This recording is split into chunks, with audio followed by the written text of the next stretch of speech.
I'm generally not a woo-woo kind of person. If I don't get something, I want to unpack it, get the facts. But the ocean, it's a part of me. You could say it runs in my blood. My grandmother was a freediver, an ama. She helped me feel its rhythm and understand how one breath could last a lifetime.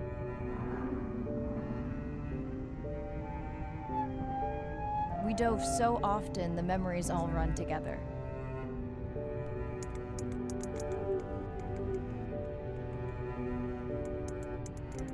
Except one.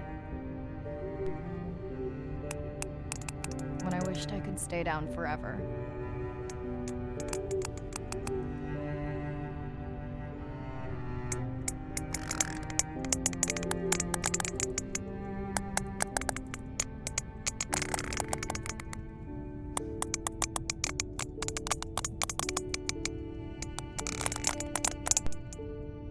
The ocean cast its spell on me that day. And its mystery still consumes me.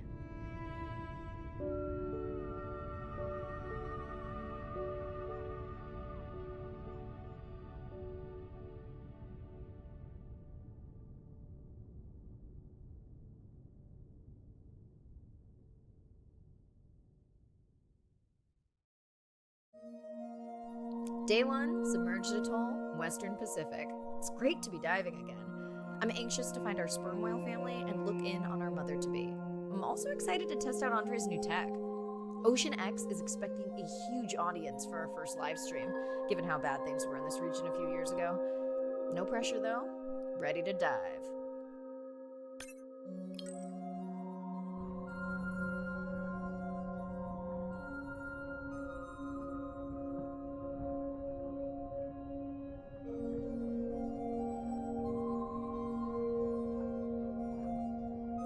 I'm in and okay. Hey, Mariah, how's the new suit? Nice. A bit itchy, but I've had worse. How are you breathing? Breathing easy.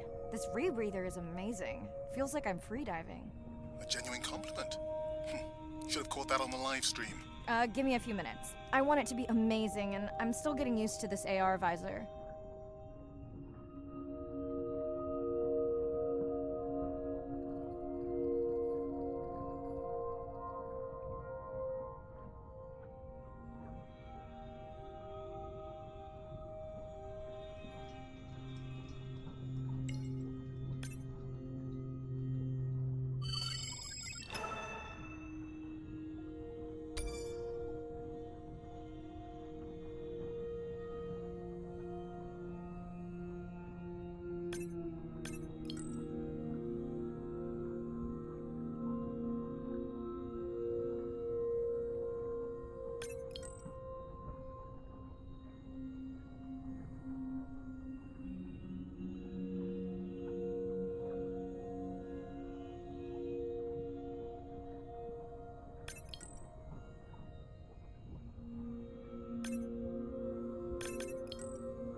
Done. How many scans before the AI is trained on a creature?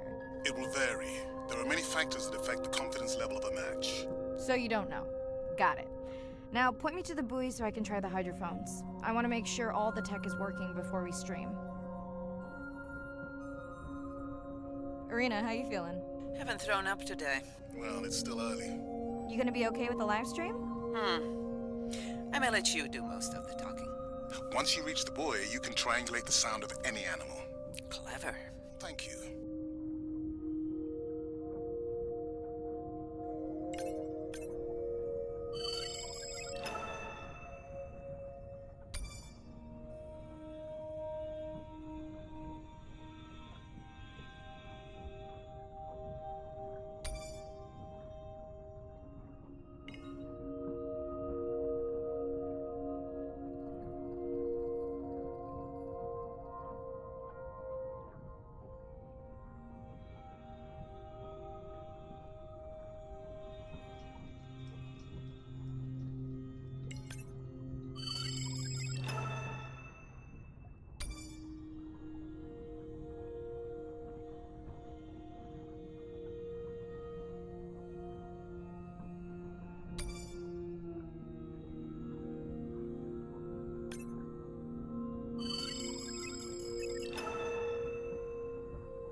That's close enough.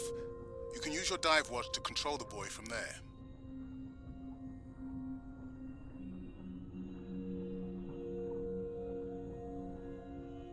Refresh me on the controls? Move the targeting circle around. Each sound will get louder when you are close to locking in on an animal's location.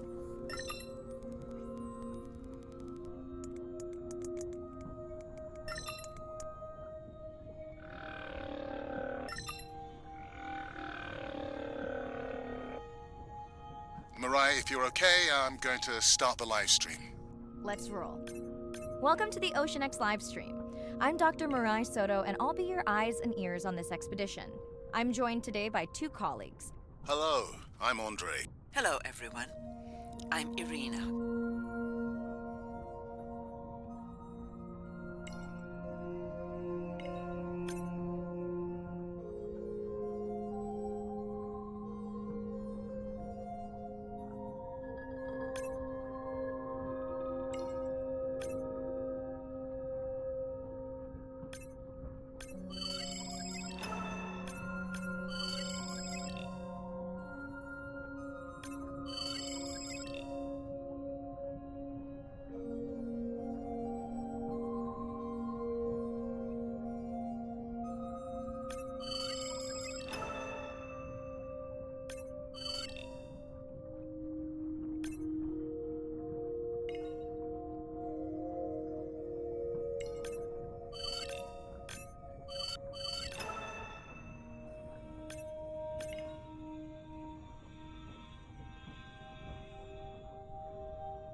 Don't get too jealous, folks, just 'cause I'm swimming with dolphins. My grandmother always warned me that although they're cute, they can also be pranksters, and today, also very noisy.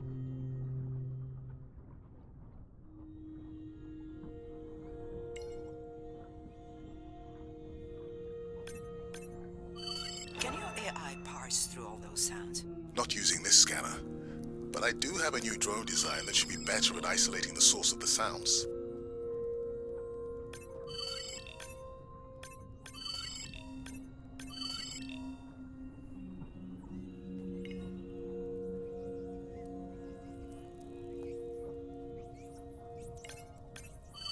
Done.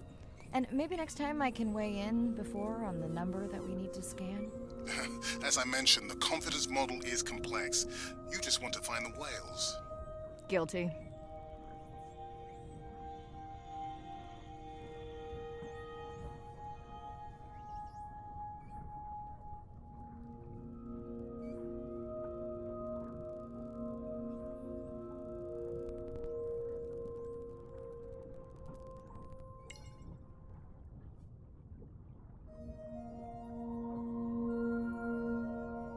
That looks to be a sperm whale. I think I saw this bull from the sub. I wonder how far he's traveled. Once we have a reliable ID on him, I'll see if anyone has tracked him before. Nice.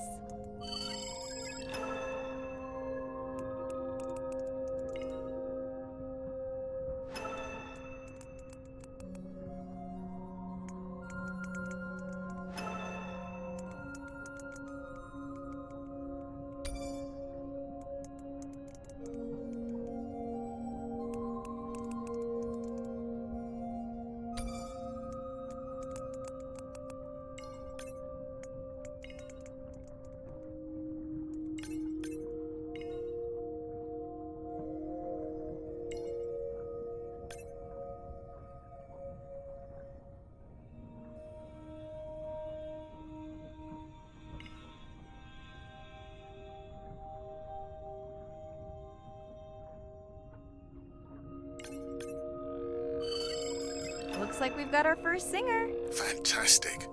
Hopefully on your next dive you can record his song to compare with other humpbacks in the area.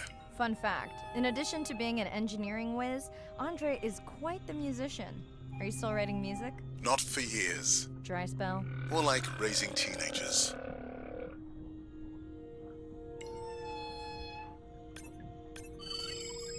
Hey Mariah, I'm seeing alerts on the South Buoy if you want to pull them down. Okay, let's see what mysteries this buoy unlocks.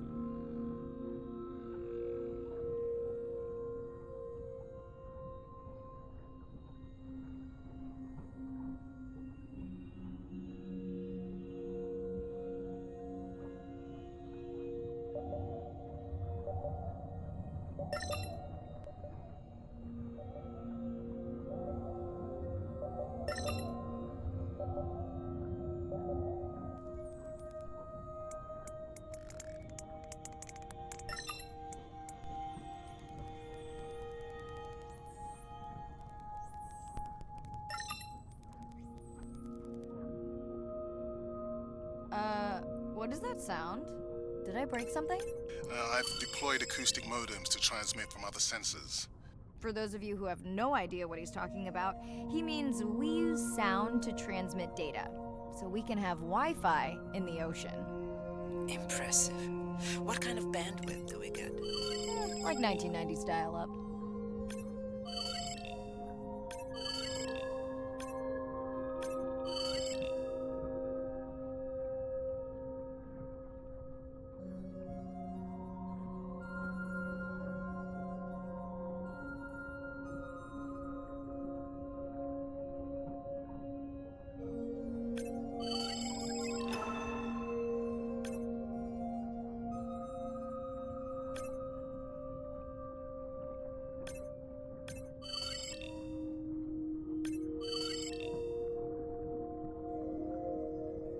Fun alert. Looks like some young dolphins are having a play date.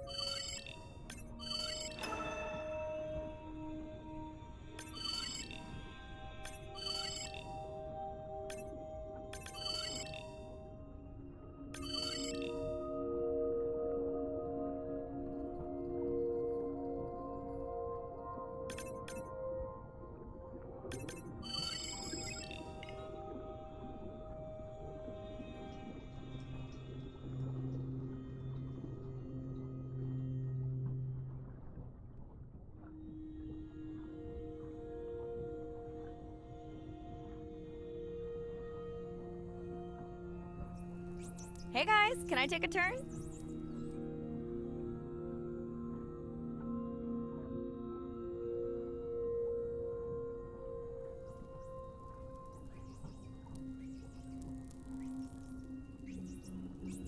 Well, you don't see that every day. At least I don't. Frankly, neither do I.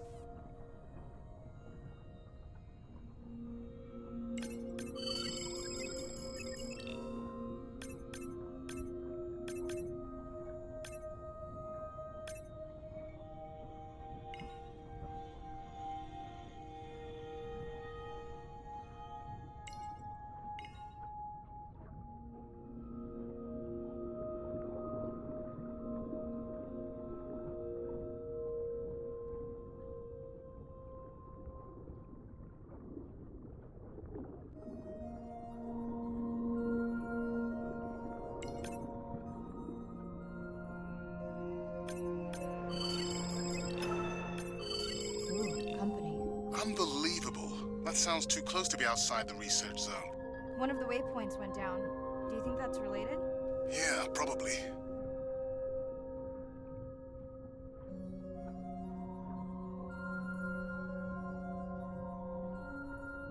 Red light must mean a serious alert. Yeah, dead battery.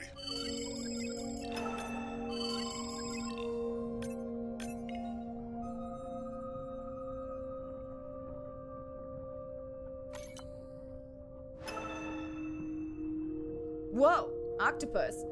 I think it went in that cave. I'd like to go in that cave. Let's be real. There's no way I'm not squeezing through here to follow that octopus. We'll definitely want to practice diver rescue at some point. Well, maybe. Mirai, please be careful.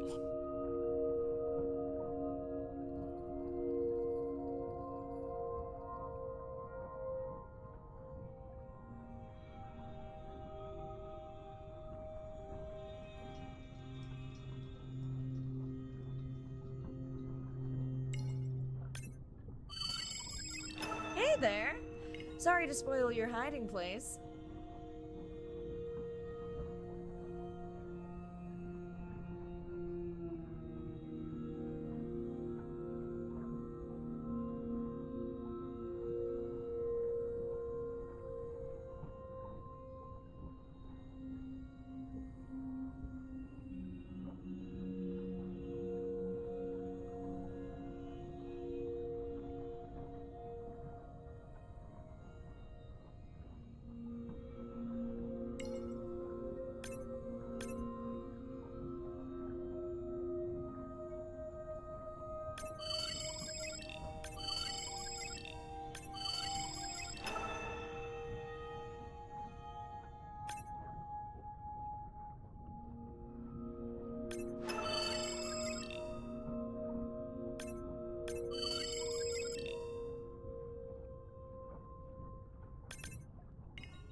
The biochemical emittance triggered this whole area.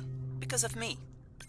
Not because of me, but because I configured the sensors to detect stress in the coral population.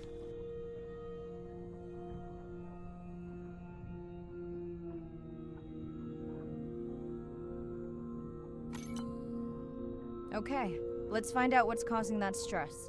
Mirai, please collect biosamples from any of the distressed corals. Happy to oblige. For those watching, these sensors help us understand what leads to resiliency in corals so we can help breed it into other species.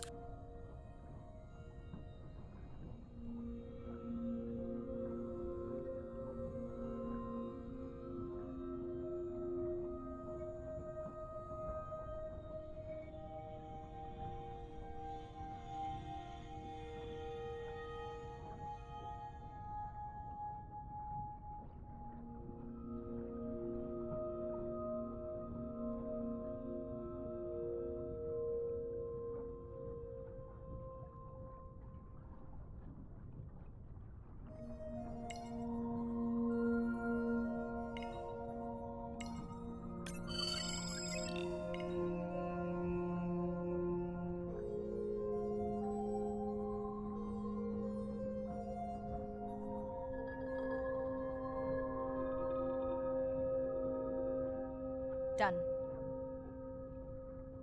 Mirai, sperm whales. And they must be your pod because I have a tag signal that is definitely ours. Pushing the waypoint. On my way.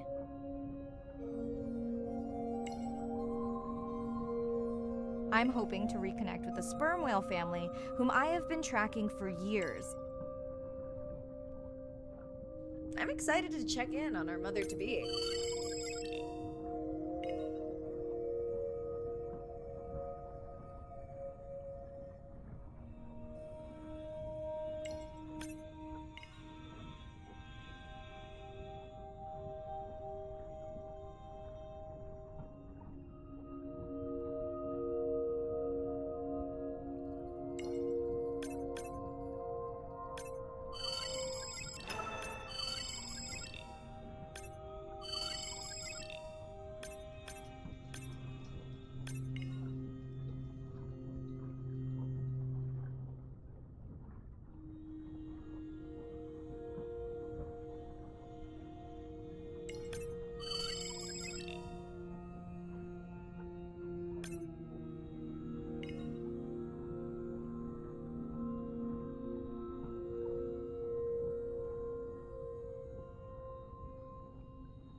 Sky clearly has a fondness for these creatures.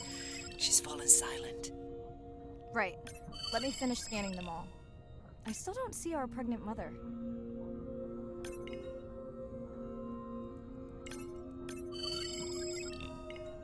Done. Good. Everything all right? I am now. Look. Our mommy whale has delivered. Everyone say hi to her beautiful 1-ton baby girl. Is she okay? Right. Shh. She's nursing. I just wish all of you could be here for 1 second. Amazing. That is the end of our stream. Like, share, comment. Remember, we need you. All of us down here.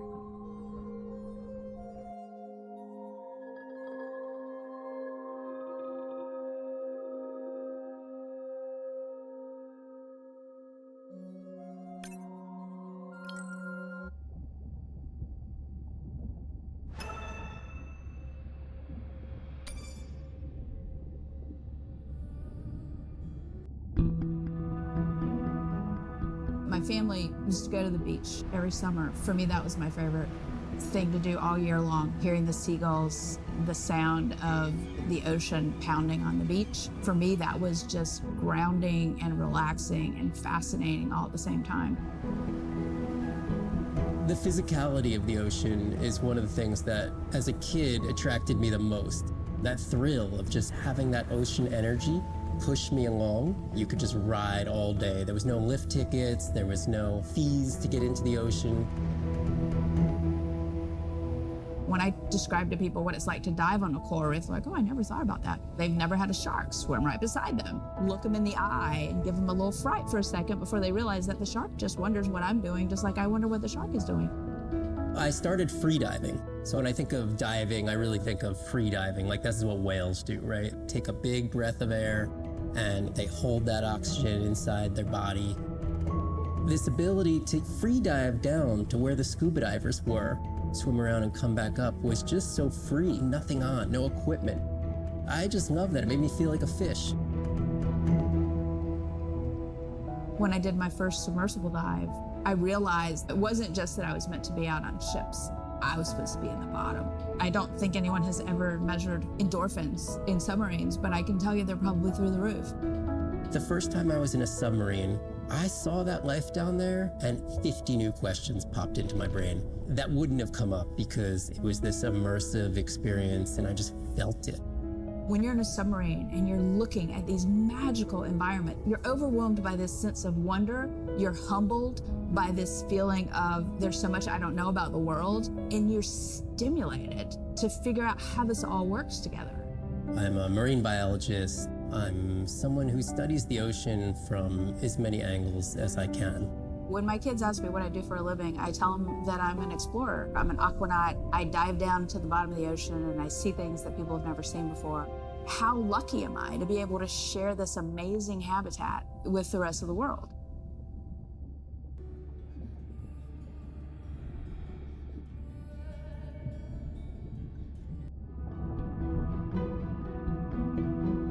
As a child, I had no idea how important the ocean is. That the great majority of life on Earth is in the sea.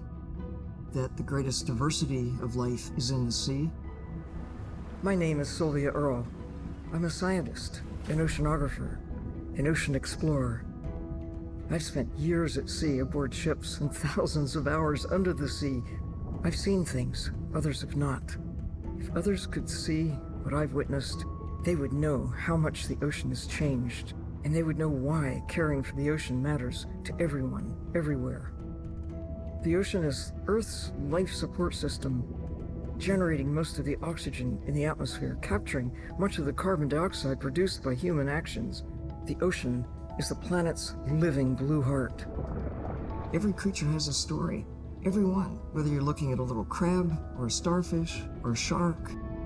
If people stayed on the shore and never got underwater, how would we ever know that fish, that they have communities, they have faces?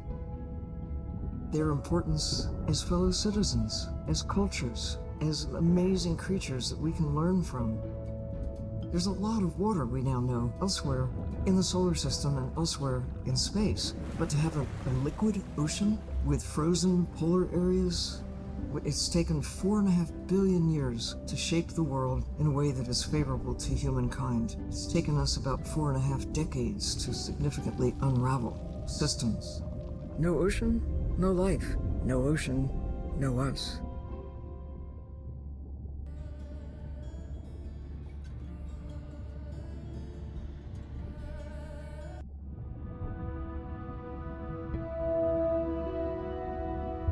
My name is Shane Garrow, and I'm the founder of the Dominica Sperm Whale Project. I've been following the lives of sperm whale families in the Caribbean Sea based off the beautiful nature island of Dominica. I've had the sort of greatest honor to spend thousands of hours in the company of the sperm whale families. And over the last 15 years, we've come to know 30 different families. We know about 10 of those personally. My research focuses mostly on the connection between these families' lives and what they say to each other, and how they succeed in the ocean by living in these small families.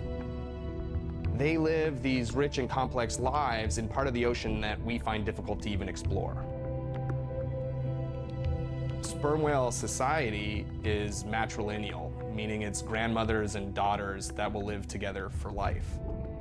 The young males live in the family until they're about teenagers, and then they go on this sort of open ocean wander for about 15 to 20 years before they are breeding age. But females will stay together for life. They communally raise and defend their babies, and they live in this sort of community of neighboring families just like we do. Behavior is what you do, but culture is how you've learned to do it. In the same way that we're all humans, but some of us eat with chopsticks and some of us eat with a fork. We're all still eating, but how we've learned to eat is importantly different. The secret for how these animals are surviving are these traditional behaviors, and that's why every calf counts. Every female calf is critically important, and each one of those that we lose so much potential. I think one thing that my research has shown is that our lives are really similar. The values that we have in our families, love your mom, be a good neighbor, learn from your grandmother's experience. And ultimately, life is about the quality of the relationships that you build with those around you, whether you're a whale or not. The secrets that my grandmother learned are helping me to survive now. Ensuring that these grandmothers survive to be grandmothers to share their stories, and ensuring that these babies live long enough to learn them is what's going to enable these animals to be around for a long time.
Hello, Mariah. Thanks for checking in. Hey, Andre. Nice dive. How are you feeling? A bit tired, but I can't wait to get back out. Can you believe we found the family on the first dive? And they have a new baby girl. I know. Well done. Feeling settled in the sub. Has everything tested out? Tests? I knew I forgot something. This solo sub test makes me nervous. We're definitely fitting it out for 2 pilots next time. Are you volunteering? Well, not if you're choosing the playlist. Snob. I think Arena was enjoying my tunes quite a bit on the trip out here. No comment. So, I have something I know you'll want to see. It's what the live stream saw of A12 and her baby. I didn't think you expected her to deliver so soon, though. I thought she had more time given her weight, but it was hard to know for sure. What's the about? Just noting her low weight. Also wondering when you'll find the rest of her pod. Maybe they were diving. I'll find them. Hey, I was thinking we should name the baby whale Andrea. She has your kind eyes. And my bald head. No, I'm putting her in the sim as A17. Ugh, you're so sentimental. Hey, where's Arena? Probably in the head throwing up. She threw up one time. Why are you being so hard on her? I just don't like the idea of using priceless expedition time to make pharmaceutical companies richer.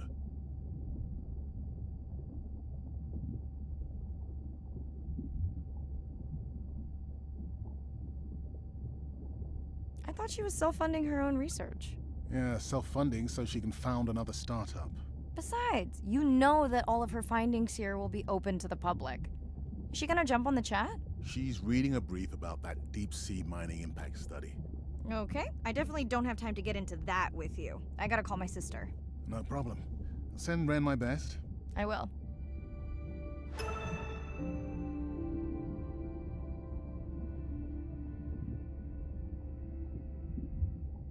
Hey girl, aren't you supposed to be 20,000 leagues under the sea? I am. I'm calling from the sub. That's crazy.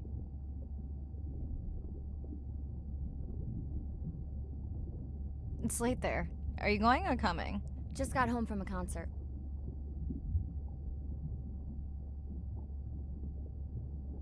Wish Nana a happy birthday for me tomorrow. I will, when we watch your stream together. Okay. Hey, check this out. Is that a baby whale? And her very, very proud mother. She delivered early. Wow, that's some view. You're really living the dream. Thanks. Miss you, though. How's Nana? Okay, not a big deal, but I am taking Nana to get tested for a clinical trial. Some new dementia drug.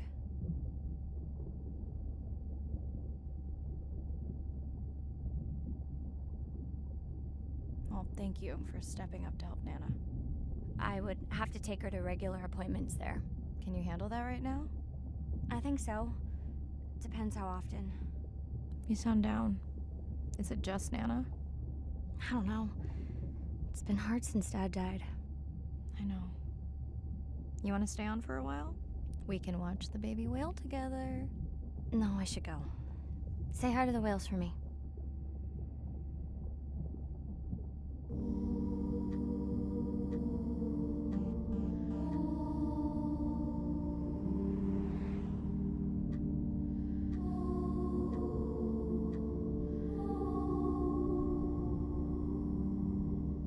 Baby, we don't have much time, so say exactly what's been on your mind.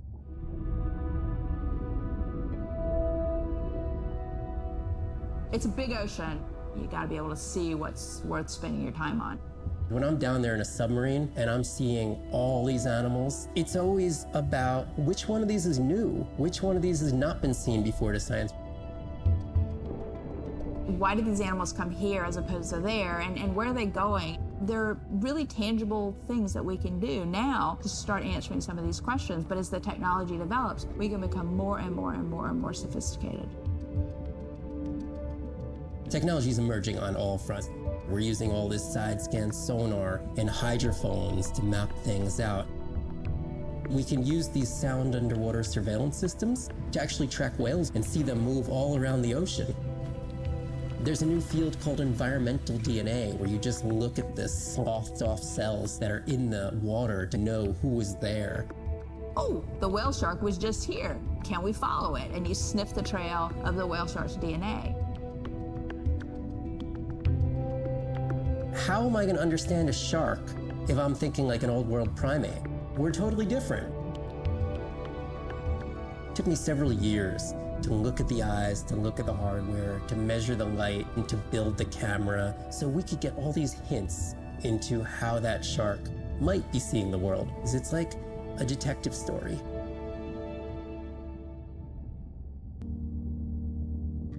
We don't have much choice, so go ahead, use your voice. I've thought about it every day. Day 2, back to the atoll at sunset. The hydrophone feeds are alive with the sounds of whales. Gonna find me some singers. I'm excited to test Andrea's new Manta drone. Kinda like the Swiss Army knife of stealth drones. I'd love to spend the whole dive hanging out with baby Andrea, but miles to swim before I sleep. Ready to dive.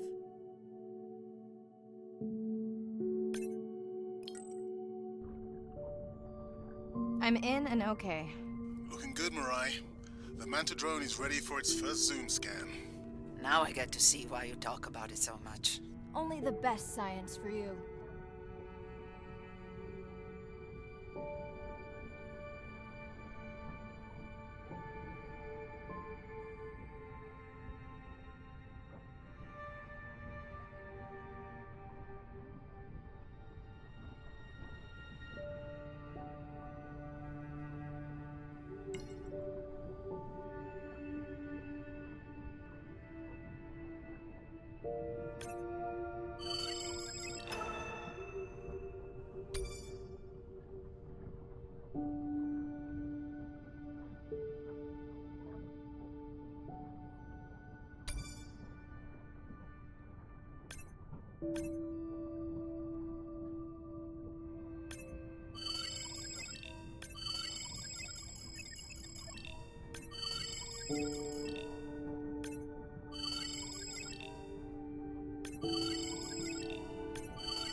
Buoy ahead.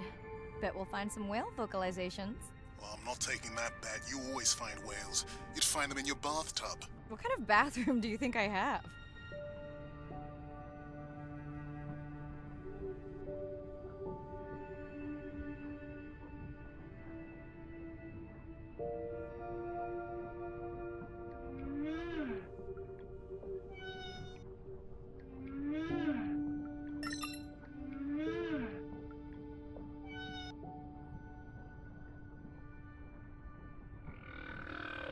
This is a lot of whales.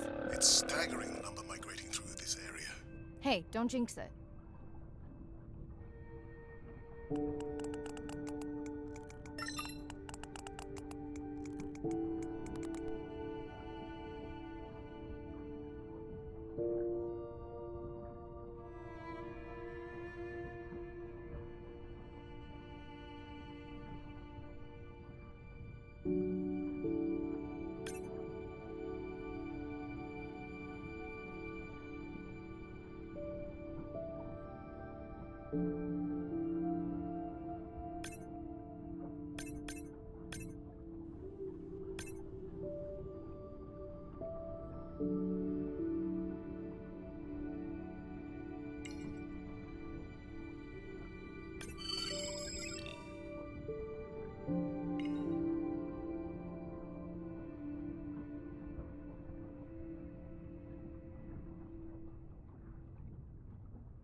Approaching humpback M2. Looks like he's on a date. How can you tell? It's like they're dancing to his song.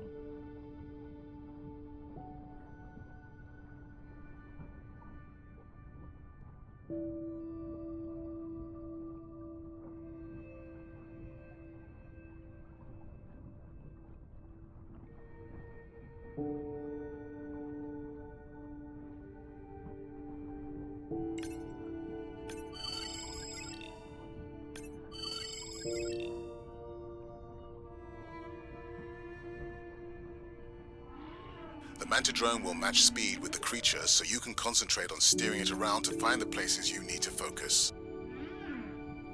What do you think, Andre? Do you think he can make it as a solo artist?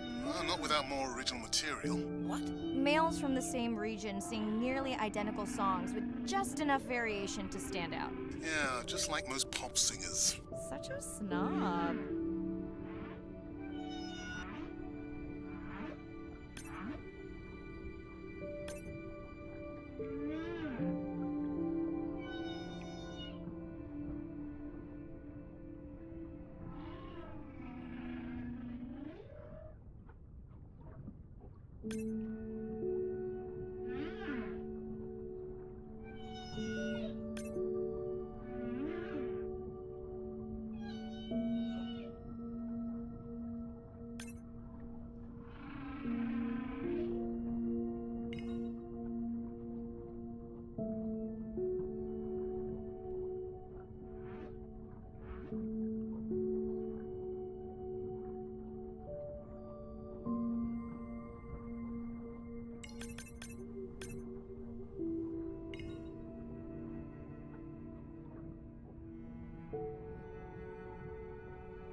Here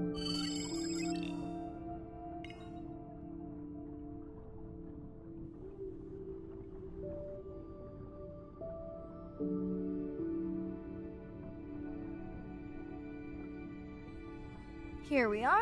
The whale we're designating humpback M1. Oh, so catchy.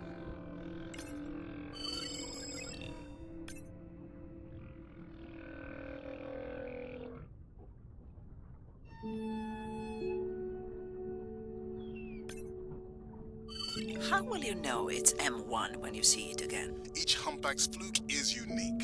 So M1 it is.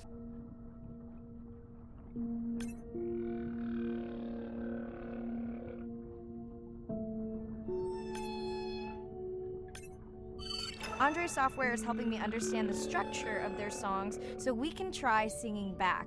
More like playing back. I'll synthesize a song that mirrors one from another region to see how these whales react. Because Andre doesn't like my singing. It's more the songs you sing, actually.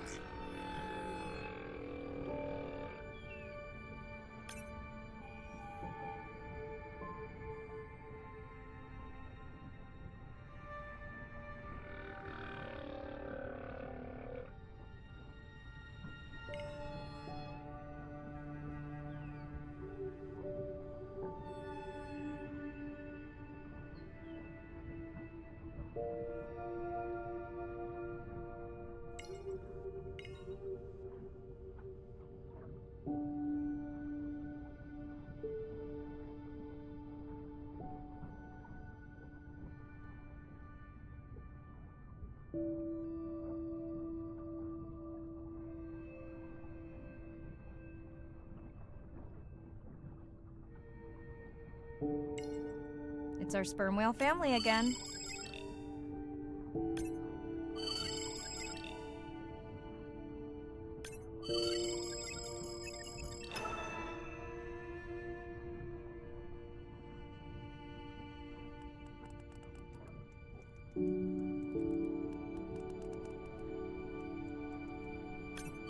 All right, baby. We won't forget you now. Andre, can the Zoom scan tell how old the baby is? Not with any certainty. Why? Just wondering if she's old enough to hunt by herself.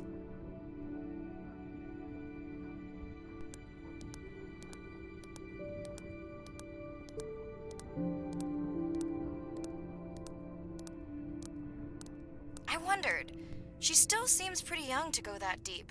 Will she be okay alone while her mother dives? She should follow the pod. Her aunties will babysit while the mother hunts. Wish I had them when my daughter was born.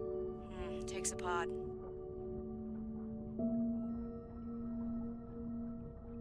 Mirai, why is the baby girl so important to your study? I'm hoping to follow the baby for years to learn from her as she learns from her family, and hopefully to watch her eventually become a mother herself.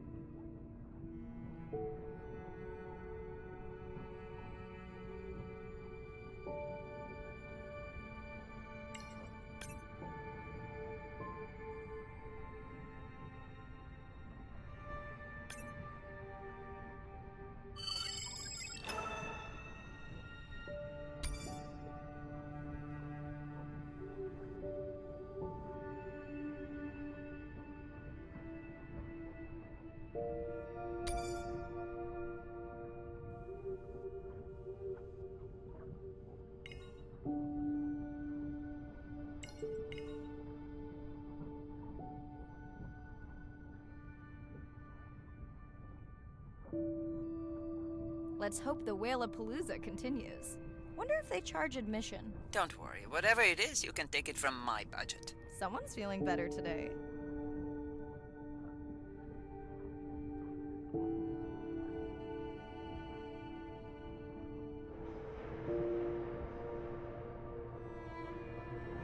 Well, I guess it worked. I've got some nasty noise. Same damn sound we heard yesterday. Well, I'll check it out between the whales.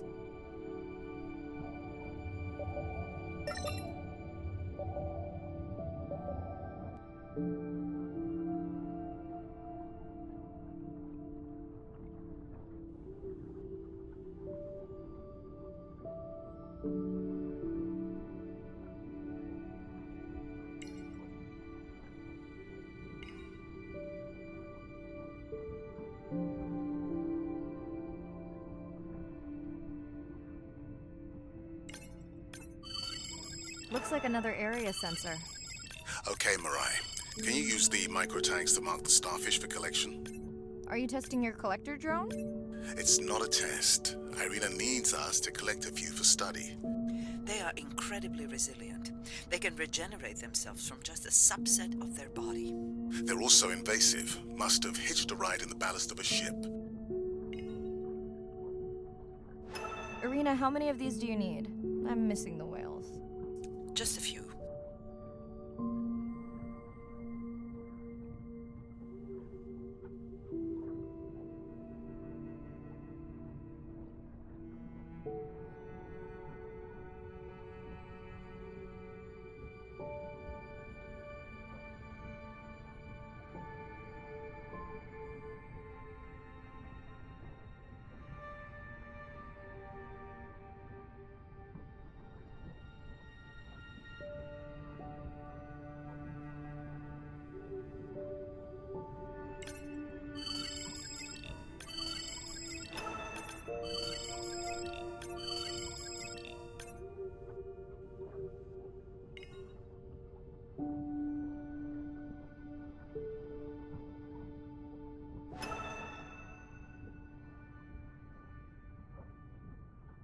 Okay, micro tags deployed. Thanks, Mirai. That's plenty.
Are you sure this is where you track that noise?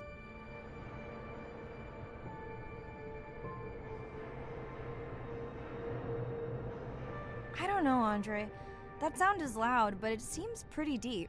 Can't see how it could be coming from a ship. Yeah, I agree. It also keeps starting and stopping. I'll figure out another way to investigate it.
Andre, what was that other nasty noise? It was definitely digital. Low power alarm. You need to pick up a sensor for servicing. It never occurred to you that a nice ringtone would be far less annoying?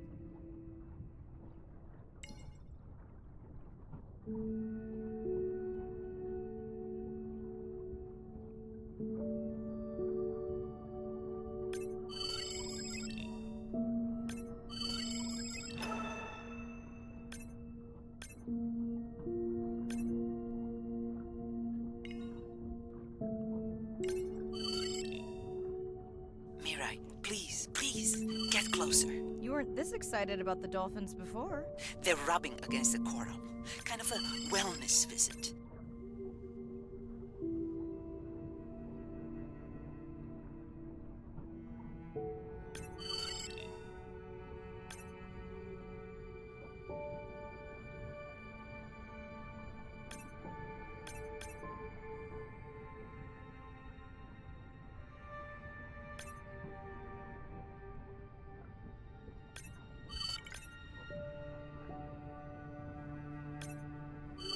I have colleagues that are studying the antimicrobial properties of these coral.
Hey Andre, those reef sharks like your ringtone.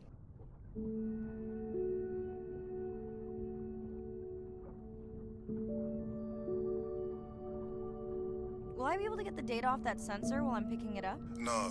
It goes to sleep when the power is low to preserve the data.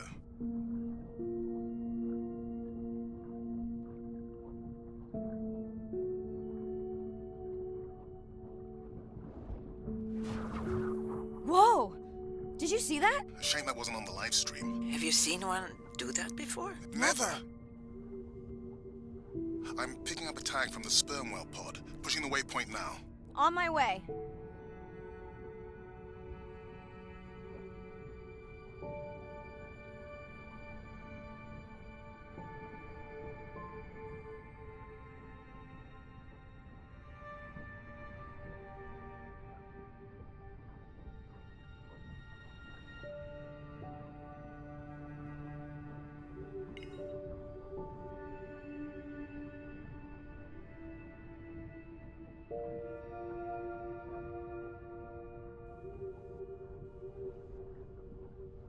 Sorry, sharks. Mirai is off the menu.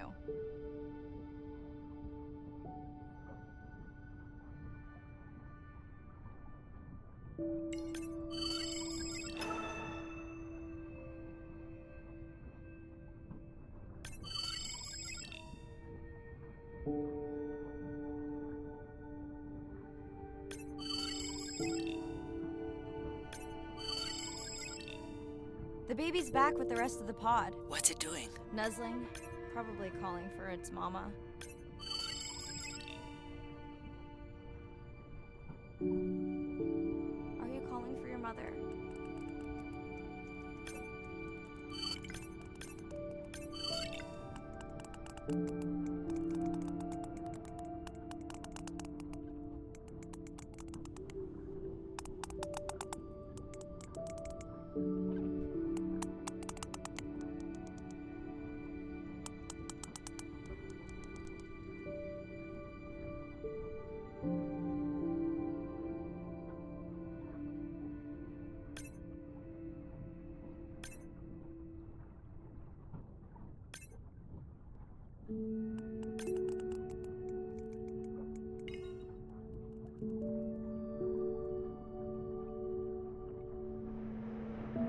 You've got to be kidding me. Yeah, I hear it.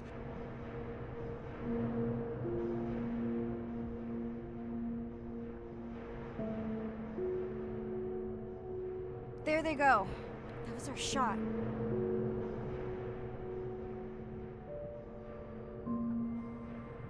Can you send the sub to pick me up? I'm done for now.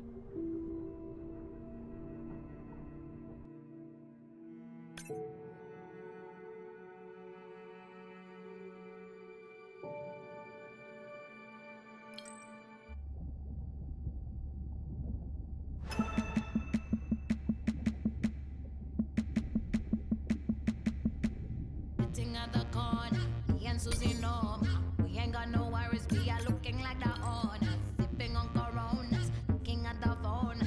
All them pretty.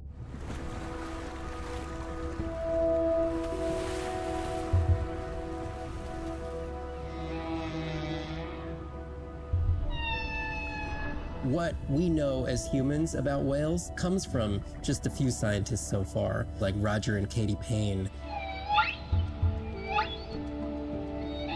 They had background in music, and by kind of mapping out the songs, noticing that if they would look at this almost like a song sheet, every 15 minutes or so, there would be a repeat.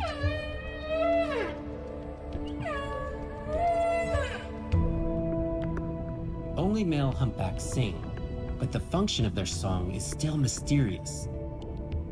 The general belief is that whale songs serve the same purposes that bird songs do, as ways for males to advertise for mates and to challenge rivals. But why they change their songs is still unknown. Taking that information from whales and passing that to us humans was one of the most transformative pieces of narrative to feed the Save the Whale movement and maybe save some whales from extinction. These animals are sharing this world that might have been millions of years going on in their world, and suddenly, for the first time, we, as humans, are tuning in.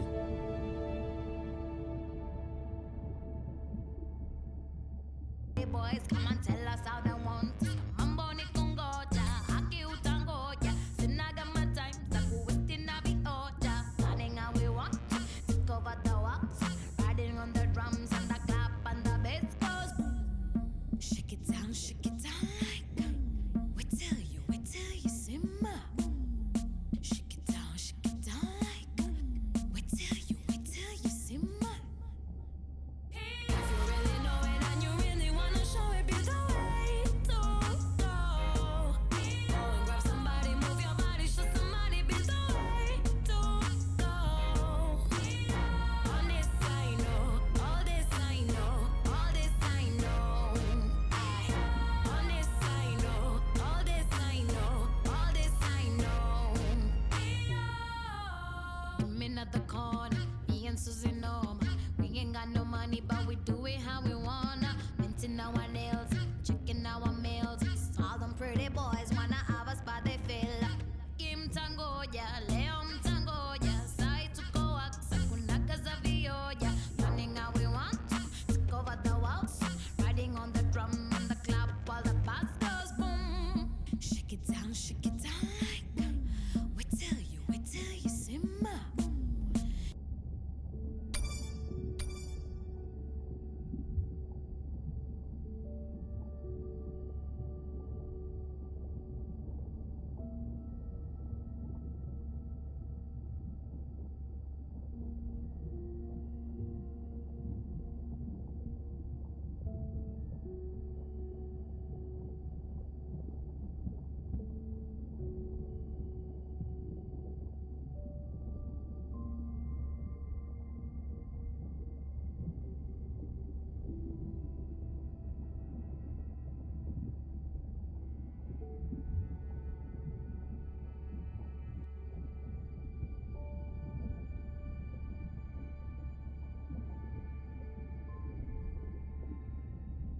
Hey, it's Ren. Leave a message at the beep. Is there actually a beep? Hey, Ren, why's your phone off? You said this was a good time to call. Ignore that. Someone was messing with my whales today. I was just hoping I could vent to you a little.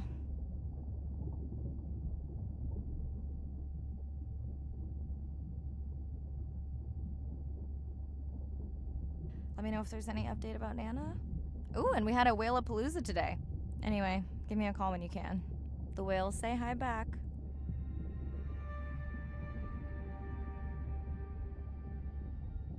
Hey, Mirai. How are you? Doing all right. How are you feeling? Any better? A bit. I might finally be getting my sea legs. Next step, diving. One step at a time, Mirai. Okay, but I promise you, it'll change your life. Is Andre with you? No, just me. Andre is analyzing some sound files in the other lab. I think I may have upset him. You upset him? Or that noise upset him? Because it certainly upset me. He was overreacting, and I pointed it out. I was not overreacting. Andre, I didn't realize you were on. What did you find?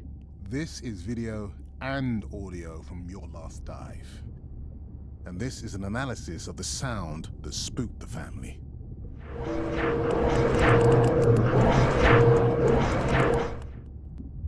And this sound is from the Canadian marine acoustic scientist. I think the findings are pretty clear.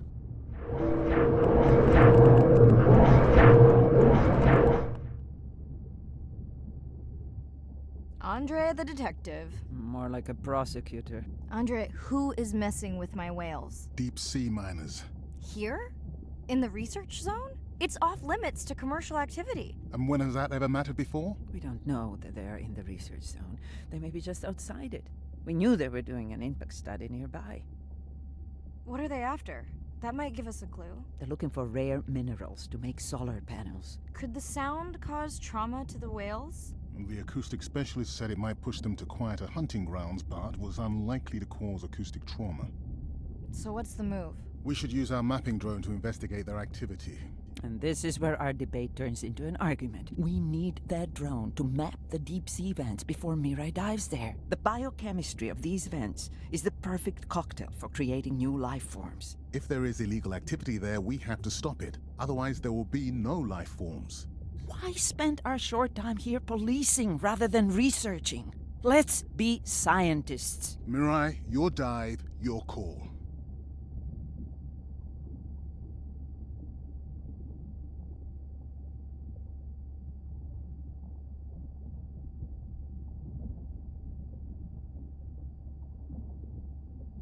I'll dive in the vents without a map. Nobody messes with my whales.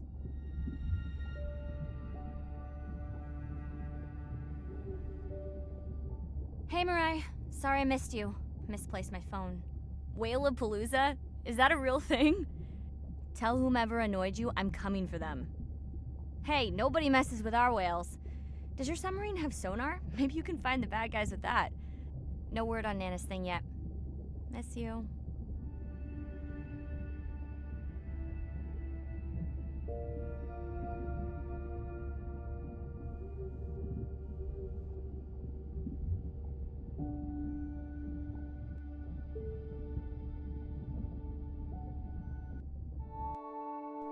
Day 5.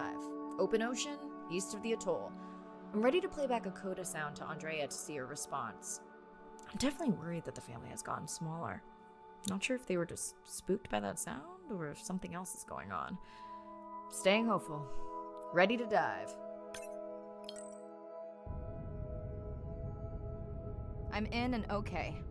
You know, I always feel like I'm swimming in place in the open ocean.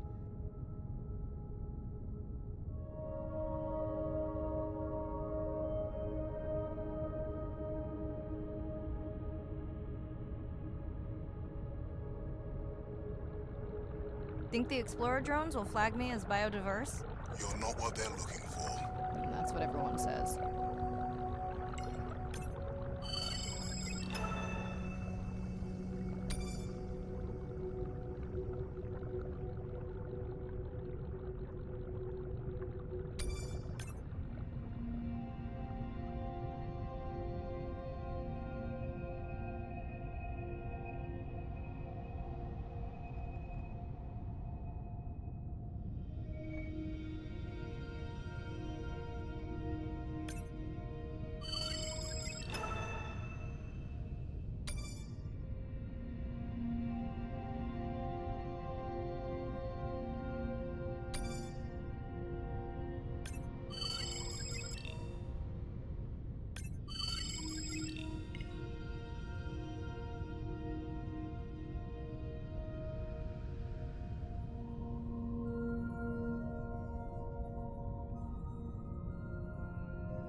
Approaching the buoy.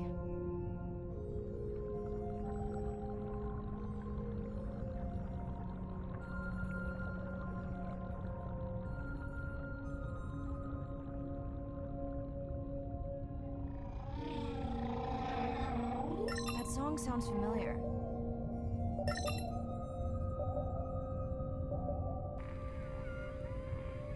Hey, a newcomer.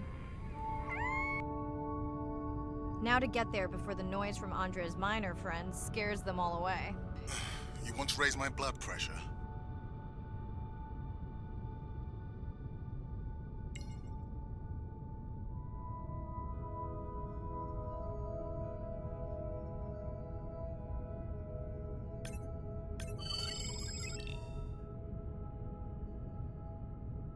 I was not expecting to find orcas here. They don't look like killers. Top of the food chain, just like us. Minus the urge to destroy ourselves.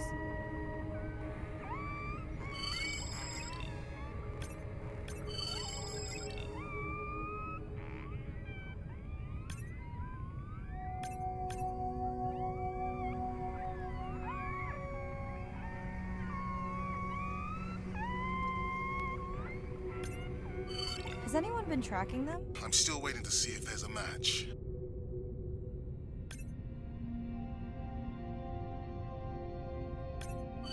Hello to you too.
Andre, are you seeing this? Is that a leatherback turtle? I didn't think there were any left here. What happened? Egg poaching, and the nesting beaches got too warm.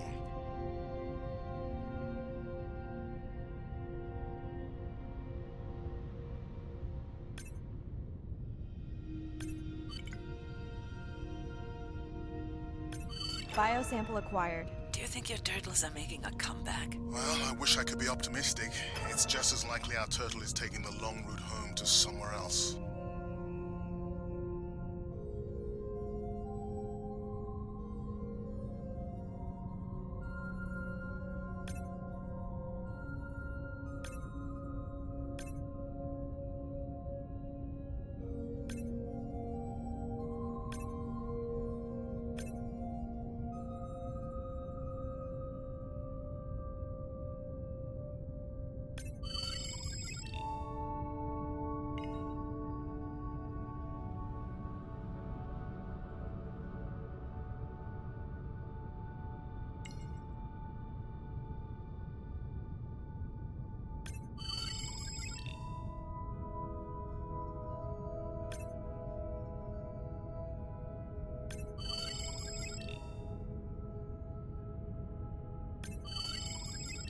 Okay, group survey.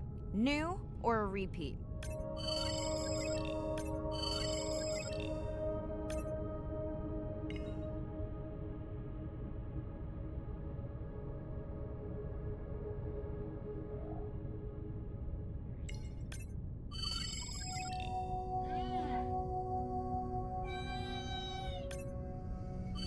So glad to hear you. Those noisy neighbors silenced enough of your friends.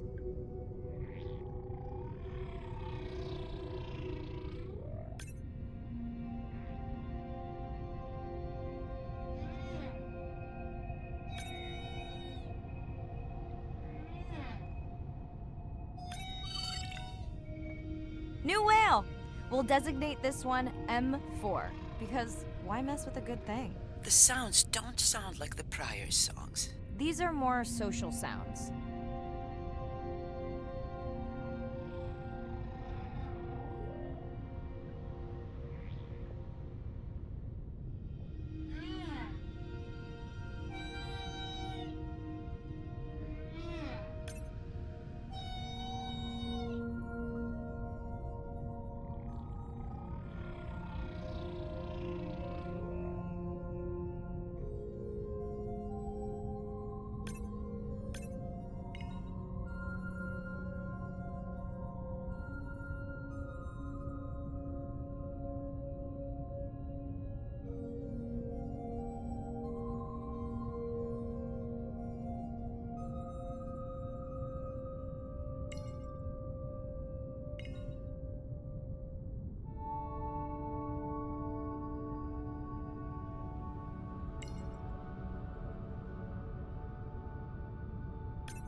feels like my birthday.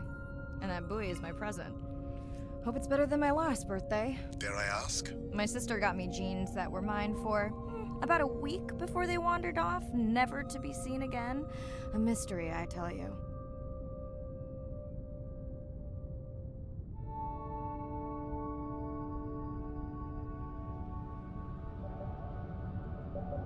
Did you not charge any of these batteries before you put the sensor in? It's not a battery alarm, it's the drone.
Hello! I just met your friends.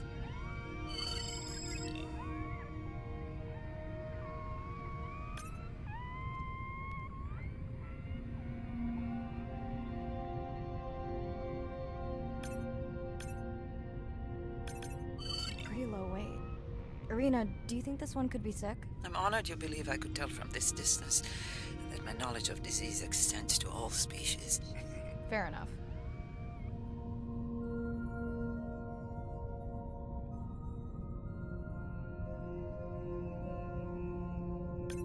We sure no one's tracking them?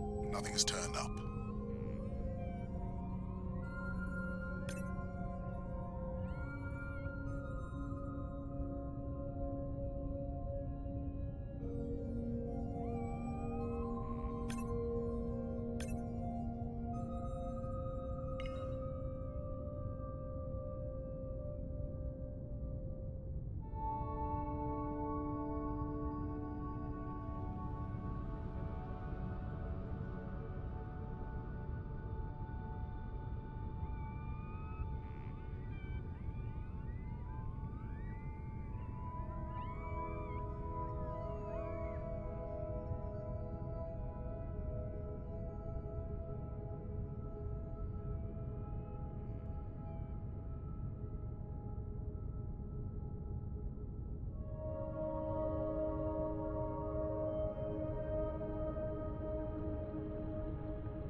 Dolphins. Always showing off. Hey, Andre, can you make your manta drone do synchronized swimming? Guess we'll see.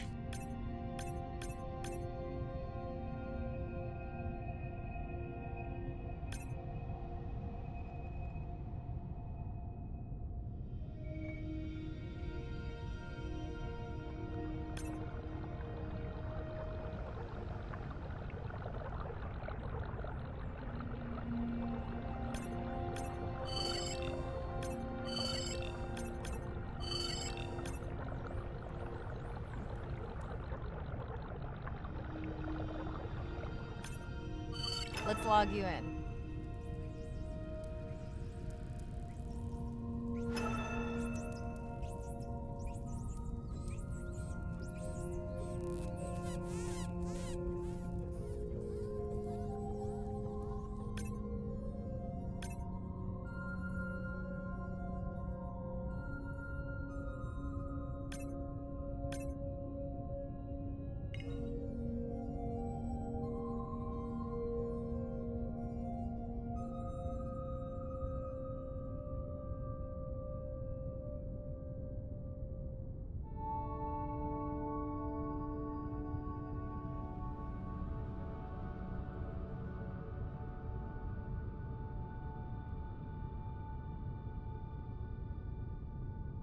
You're right. That is definitely not a dead battery. Unless we're using whale sharks as batteries now.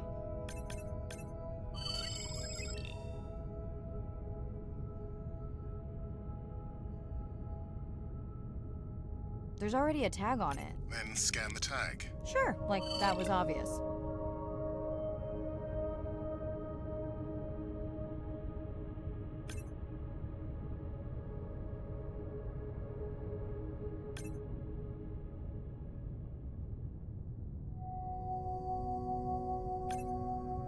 I'm leaving another tag. Much better than a dead battery.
Didn't you pick this dive location because you tracked the baby's pod out here? Well, I said they were heading in this direction.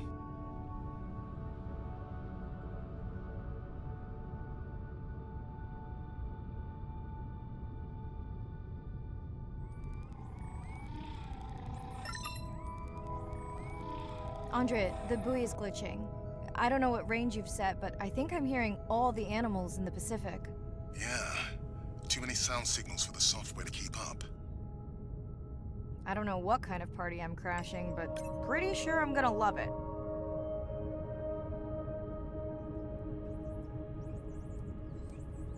What is happening? It's a bait ball. Humpbacks? Orcas? Very unusual, but everyone's gotta eat. Are you safe down here? I'll try not to be mistaken for a fish.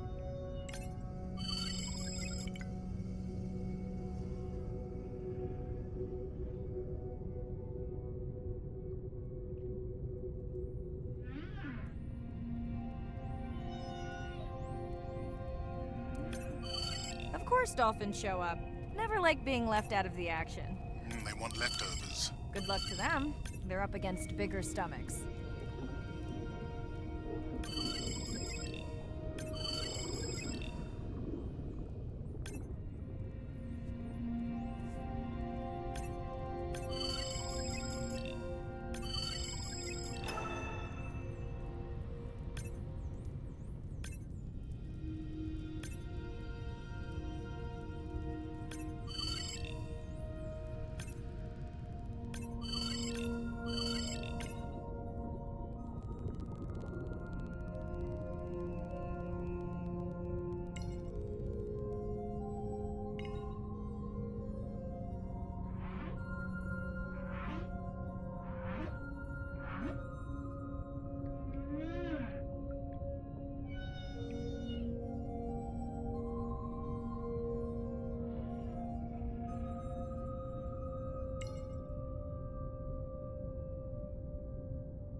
Here they are. You were right, Andre. I guess I didn't just swim across the Pacific for nothing.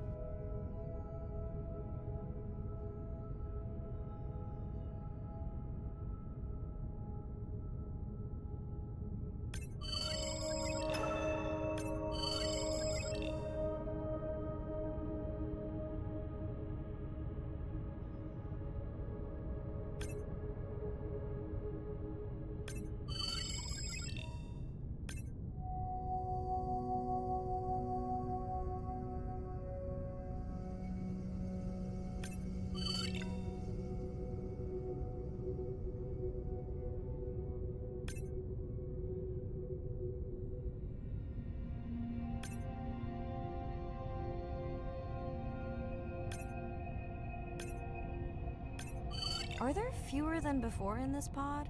Or am I just getting faster at tagging? No, definitely fewer. But maybe the others are hunting. No, don't leave me. Well, the mother stayed with the baby this time. Okay, ready for playback? I've prepared a coder you can activate from your dive watch.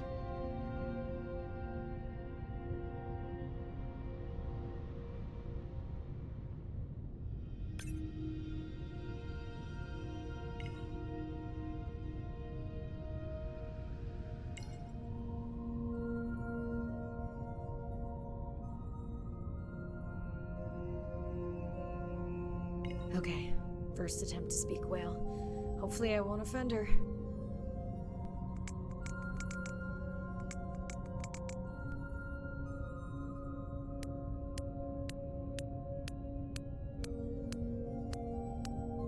Echo clicks. I could feel it across my body, just checking me out.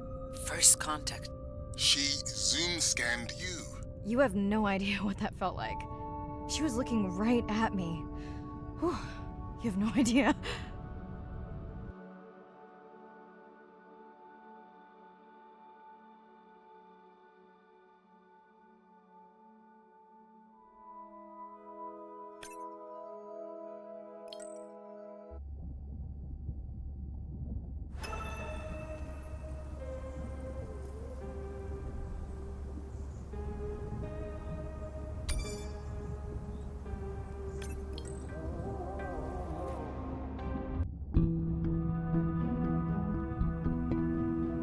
If people stayed on the shore, never got underwater, how would we ever know that fish like one another?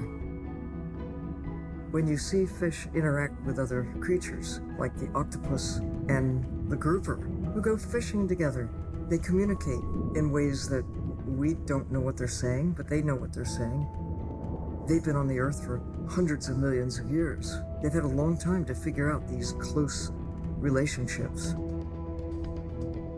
Sharks actually might prey on dolphins in a natural setting, but when they are presented with a bait ball, then they work together for this common goal to feed on the fish. We had very large bait balls spread over probably half the size of a football field. We had mobula, we had dolphins, the bait was shifting everywhere, animals were coming in, moving out, just moving so quickly. So we have some orcas around the bowl and also under. So everybody works together as a team, herding the fish. Males, female, everybody is doing this, and they will eventually share the stunned fish afterwards, which is pretty amazing to see. There is no competition, so everybody's working together and everybody is sharing the prey afterwards. It really takes a long time of being in there, watching the same species of fish to figure out these really interesting things that they're doing. So I think that there's probably a lot of really interesting behaviours out there that we haven't even discovered yet.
bad news.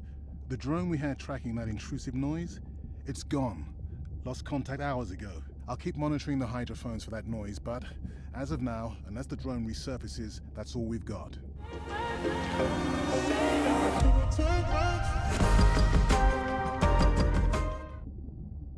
Hey, Mirai. I assume you've heard that Andre lost a drone. Yeah, bad break. Did we get any usable data from the drone before it went missing? You'll have to ask Andre. He hasn't given me an update. I think he's upset that I suggested we'd still have the drone if we used it for its original purpose. It's crazy that we only have one mapping drone. If this were a space mission, we would probably have 100.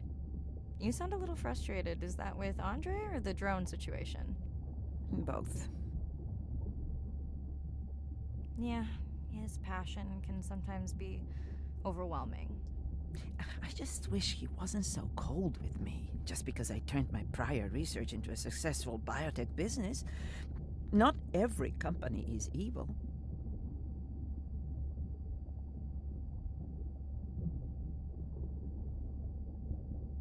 Give him time. He'll lighten up. I know he thinks your current research is important. And impressive. It is. Actually, that's nice to know. Was that a yawn? Did you get any sleep? Not really. Between the drone and staying up to chat with my daughter, I spent most of the night staring out of my cabin window at the moon. My grandmother loved to take me freediving in the moonlight. It was magical. It's like the whole ocean glows. Sounds like a fun grandmother. She was. Is. She's alive, but suffers from dementia.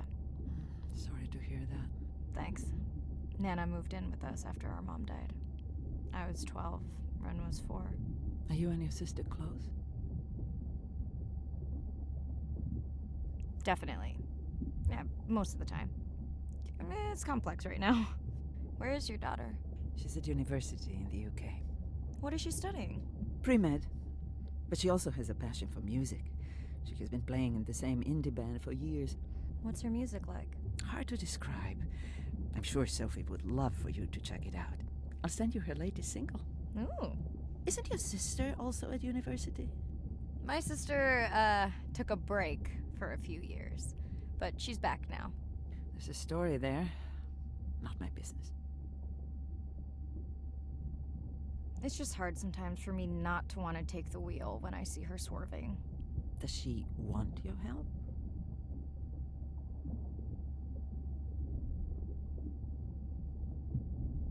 I push her to do better, but honestly, I think that just pushes her away.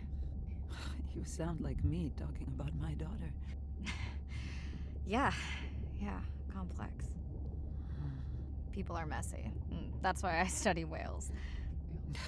Speaking of which, I better get prepped for our next dive. Yeah. Catch you later.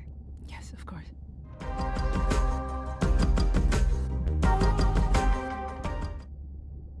Hi, Mirai. It must be late there. That's okay. I'm on dive time. I showed Nana the highlights from your live stream. Yeah? Did she like the whales? It's hard to know. She did huff at the dolphins, though.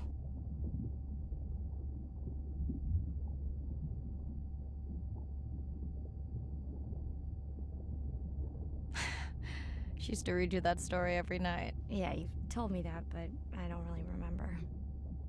Are you doing okay with her? Kind of. You do this better. Did you want to talk about next semester? When you get back. It's complex. You know, I can look at coming back earlier. That's crazy talk. Go speak to your whales. Gonna try. Catch you later.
breath will rise to the top, rejoin at the surface.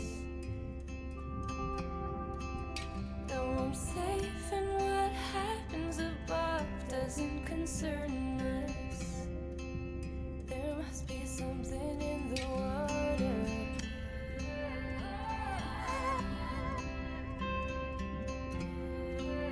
There must be something in the water.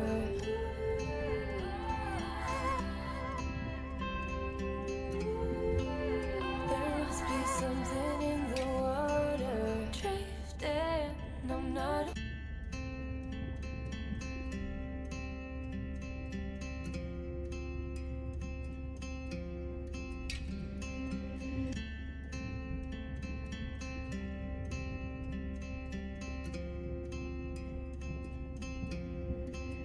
Like a stone into water, sinking to the bottom. I let the air out, I disappear further and further and further down. But my breath will rise to the top, rejoin at the surface. Now I'm safe, and what happens above doesn't concern us. There must be something in the water.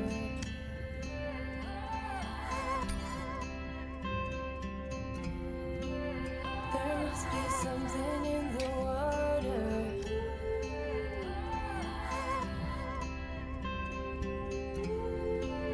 There must be something in the water. Drifting, I'm not afraid of the silence. Pressure overhead, but the weight's off my chest. I don't have to hide, I feel the emptiness. I could stay right down here and become the stillness.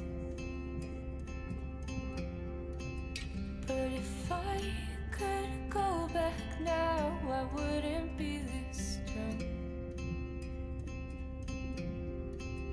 I'm alright down here, escaping time, I'm right where I belong.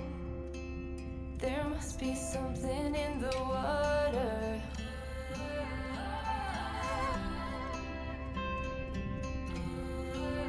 There must be something in the water.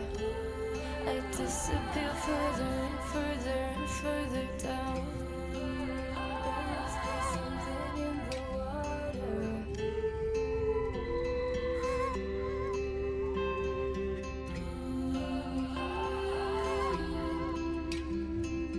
I could stay right down here and become the stillness.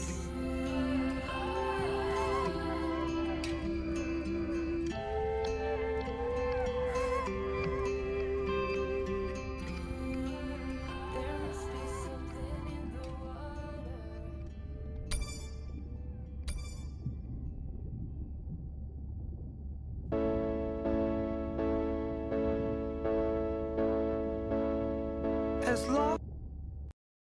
Day 7. About to enter the Twilight Zone. I'm following Andrea's family down to the seamounts where I hope to observe them hunting. Irina has been testing our samples and is worried about a harmful algal bloom being somewhere nearby, so I am to keep an eye out for that. Check. I'm also keeping an eye out for more turtles. I know they're out there, ready to dive. I'm in and okay. And we're streaming. Hello, everyone. Welcome, or welcome back. I'm diving near a seamount region, also known as the Twilight Zone, because it is just beyond reach of the sun. And we'll be taking some questions live, so be nice. We'll also be testing a playback system to interact with whales.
Want to hear something cool?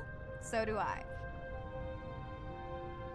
I'm hoping that buoy can send a little message to our humpback friends. That's right. Andre is going to serenade some humpbacks. Well, not me, but using a song I generated from other recordings.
Another leatherback turtle, Andre.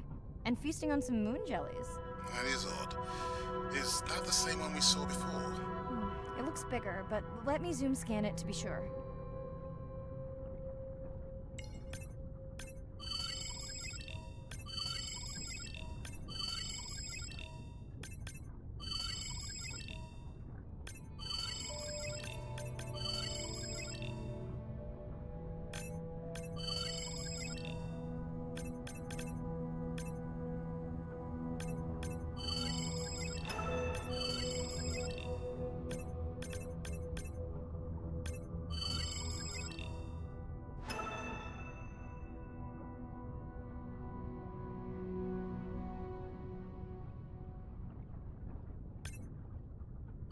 We can run the sample in the lab, but I am sure this is a different one. Do they typically travel together? Wouldn't it be surprising to find two this far off course? Yes, it would be. And yet, here they are. Welcome back, turtles. Enjoy your beautiful moon jellies.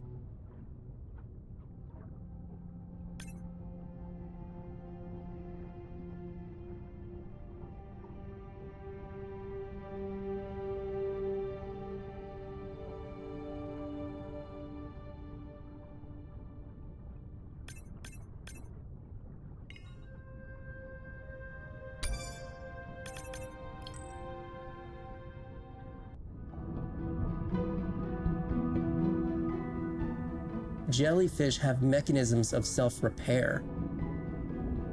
They're constantly getting bitten by turtles and chunks getting taken away. 50% of the jellyfish population are wounded.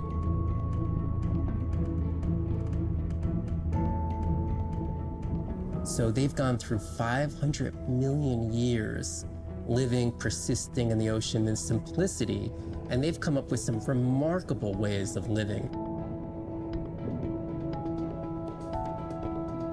There's something called the immortal jellyfish and how they age, aging in reverse, which we're just beginning to understand, where they get old and then degenerate back into a youth again. In understanding the gene pathways and how this happens, this could look at, humans. We don't have this capacity to age in reverse. It's like Benjamin Button, and it's here. And it just takes the kind of focus and dedication to look at that jellyfish and to grow that jellyfish and to figure out how to use the best available scientific tools to get at this question. It's just about kind of looking super deeply and letting the secrets unfold.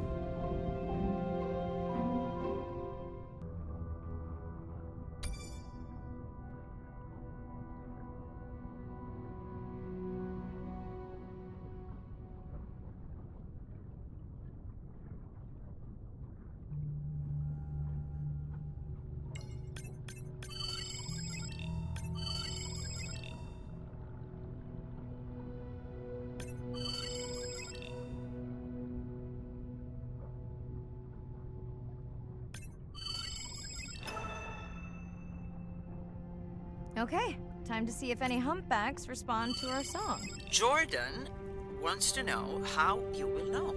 Great question.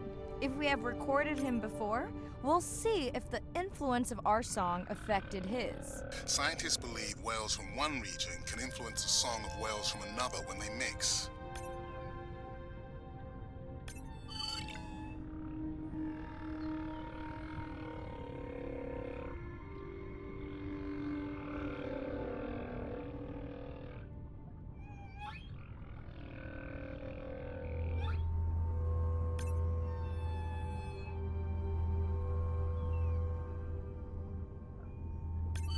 Hey Andre, we've recorded a song from this one before, right? We have. How quickly can you compare his two songs? Well, I need to wait for his song to complete at least one full cycle. And how long is that? 20 minutes, maybe more. Wow, that's a long, slow ballad.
Dana, squid.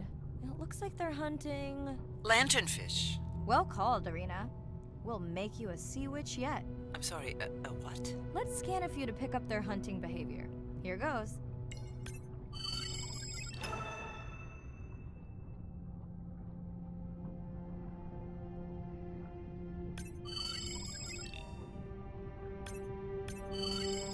Scott from Denver wants to know if they eat each other. Some do. I think this one was upset he missed out on his prey.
Great. I've been waiting for this. I have just activated your UV light. First of all, don't mess with my suit when I'm diving. Secondly, you spoiled my surprise.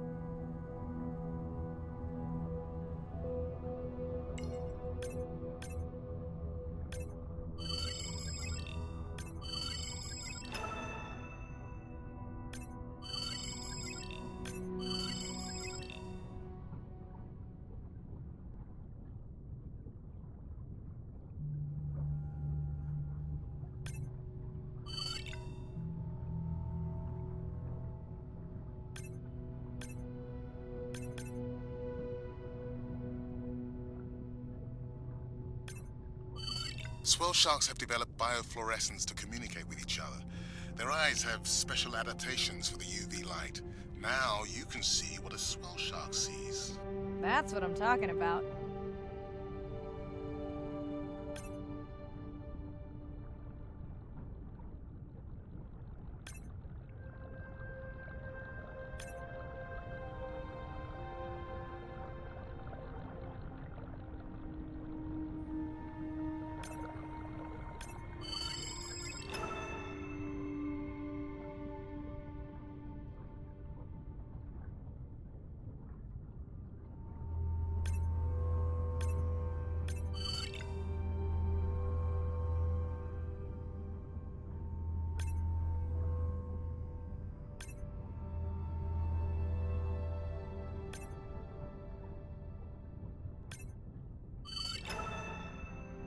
Next, you can try the black light I installed in your sub. You did not. Did install it in your dorm room back in the day. Your wife showed me pictures. Well, uni was a good time.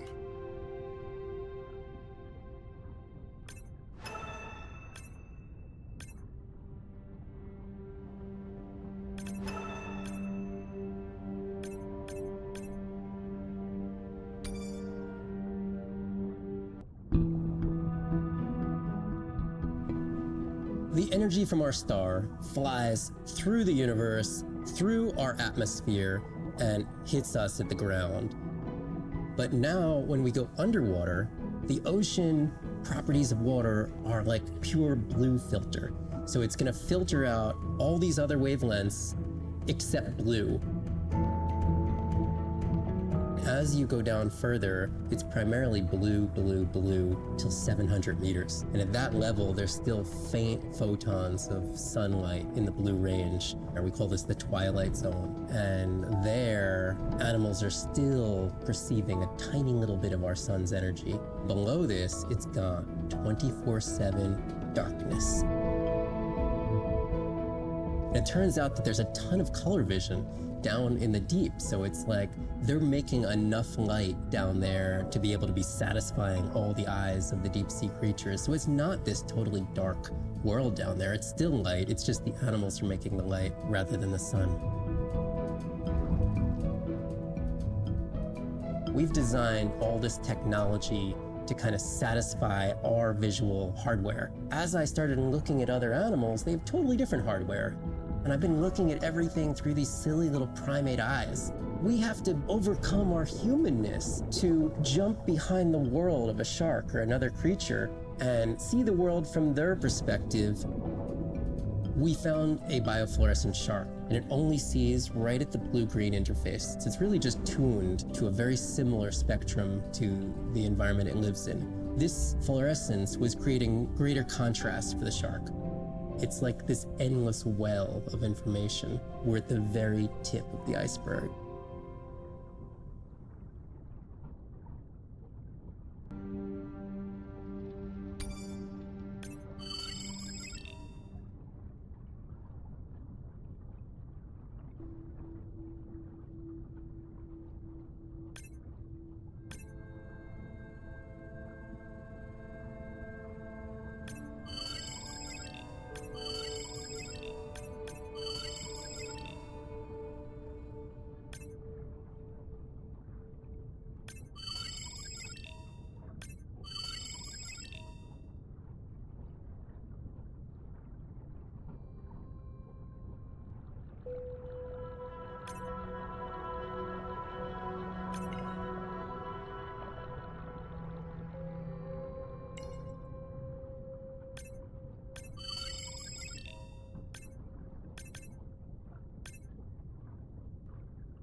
What am I looking for here?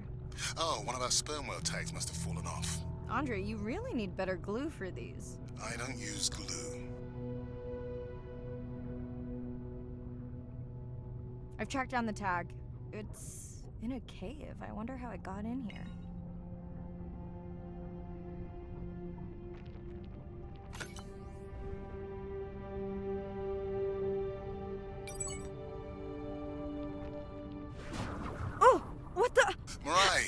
An octopus. Are you okay? Other than getting inked in front of a live global audience? You know, you might want to get that off you. It will probably attract predators. Oh, wonderful.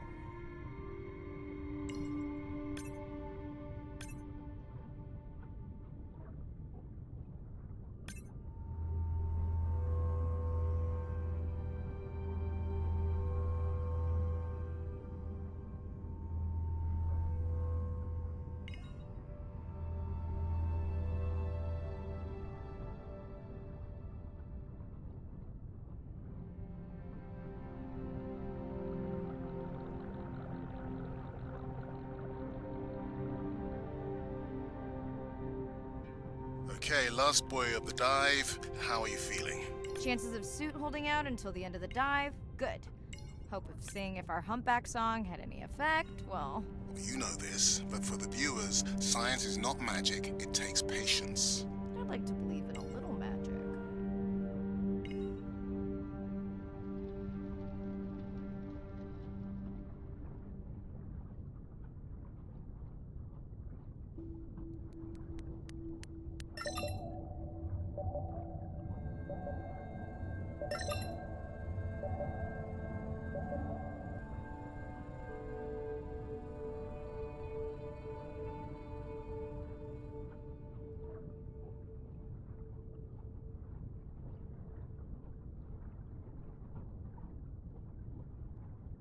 Sperm whale, I think it's... Yes, it's hunting! First time we'll be able to document it with Andre's technology.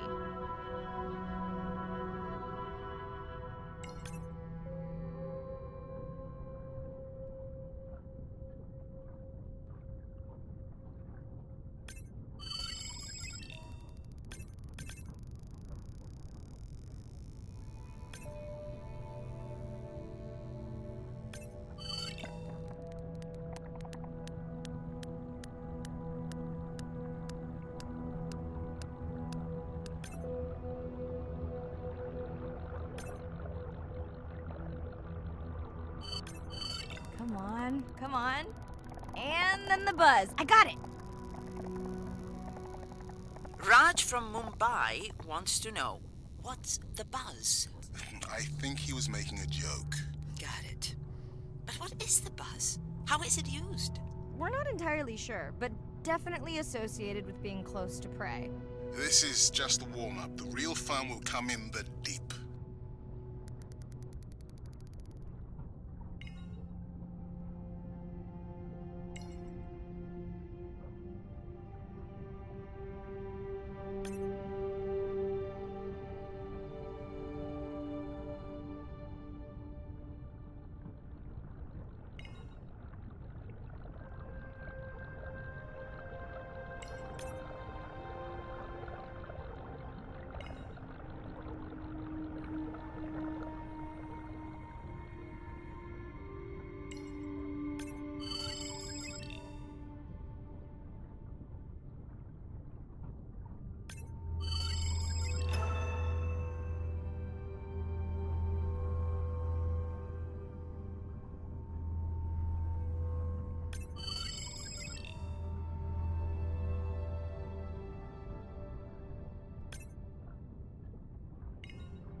Andre. Well, there's no way these little ones are thousands of miles off course. Right, Andre? Give him a minute. Right. Let's scan a few of these to get their gender.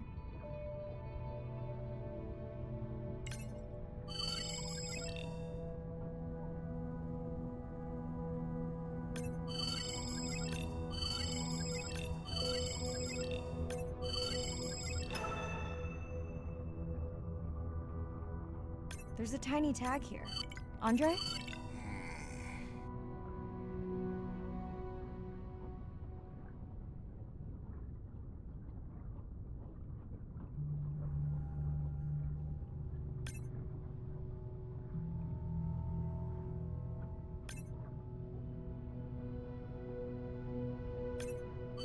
Chen from Shanghai wants to know why you care about their gender.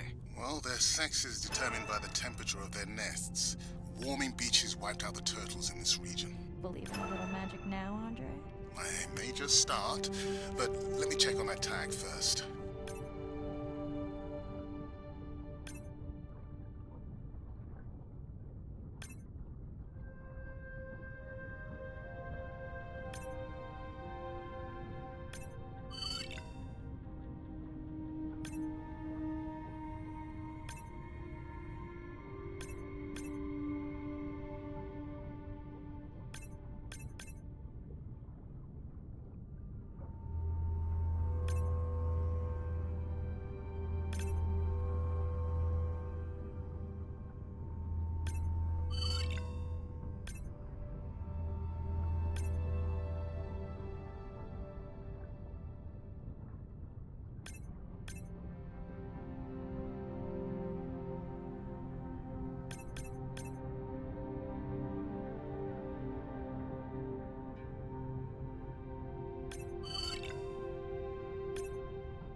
Oh, wow.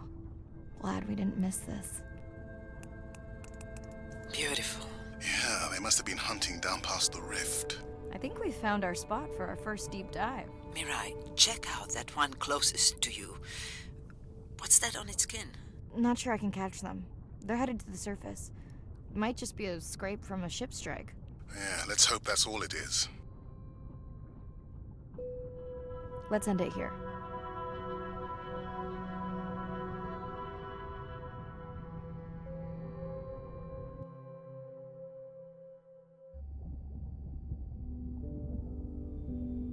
I know it seems like Andre worries about everything. But I really understand where that comes from. Everyone's seen the pictures, but I can tell you it was really tough to be doing hands-on work when we were losing entire species. For me, it was the whales. But for Andre, it was the turtles. I stayed to help him. Several of the other scientists did as well. By then, only Andre's protected nests were the ones producing turtles in the region. We all figured that the population was going to collapse, and eventually it did.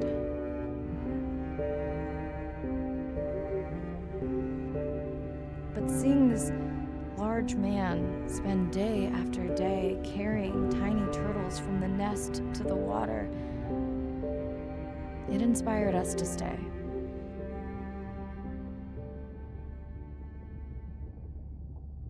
Coming back now, it feels like another world. Andre is not an angry man, Irina. He's just a man who gets angry when he sees people say it's too hard, or that they don't care at all. Yeah.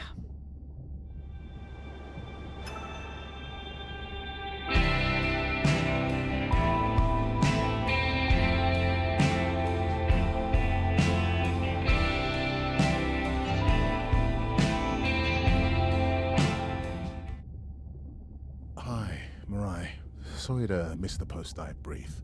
I've been listening to our humpback recordings for hours and got myself in a kind of funk. Actually, I started listening to the humpbacks and then switched to Miles Davis. Anyway, I don't see any clear sign that our playback influenced any of the other whales yet, but I just know we're on the right track. I'm sorry to be in such a mood. Don't know what to make of those turtles or what's going on with our sperm whale family. Right. Catch you in a bit.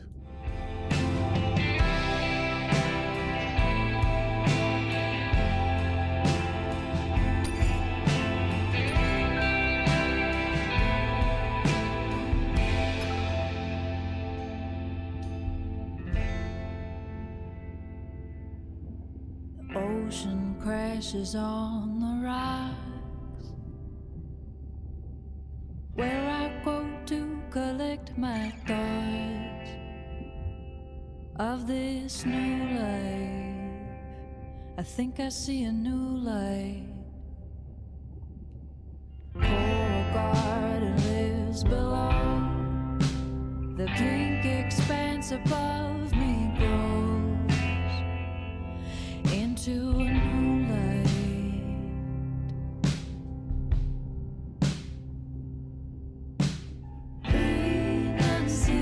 Renunciation in the eye of the beholder.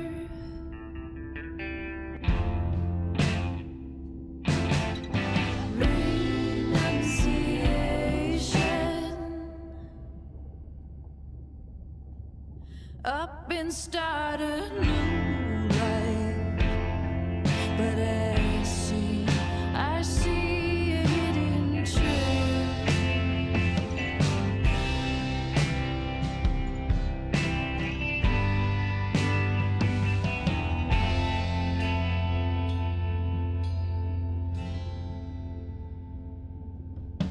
The dolphins rise to my surprise,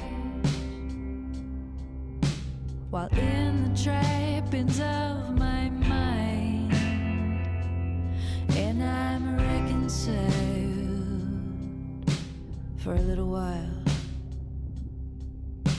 For in the palm of nature's glow, I'm reminded I really don't know.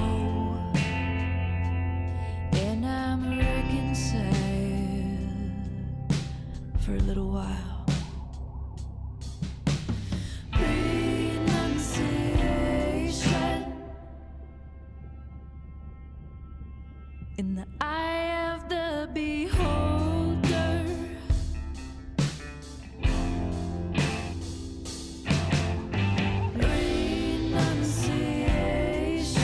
Renunciation up and start a new life where I see a hidden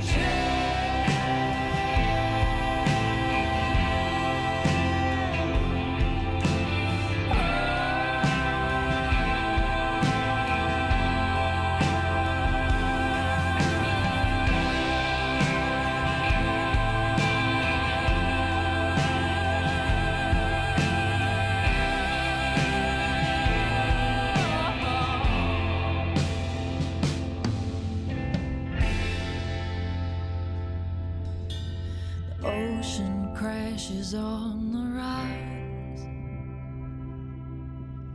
where I go to collect my thoughts.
as logic stands, you couldn't meet us.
Day 12.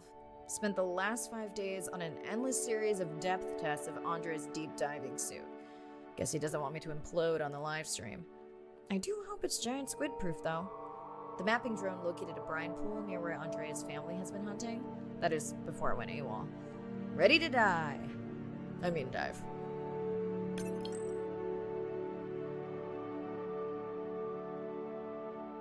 I'm in and okay.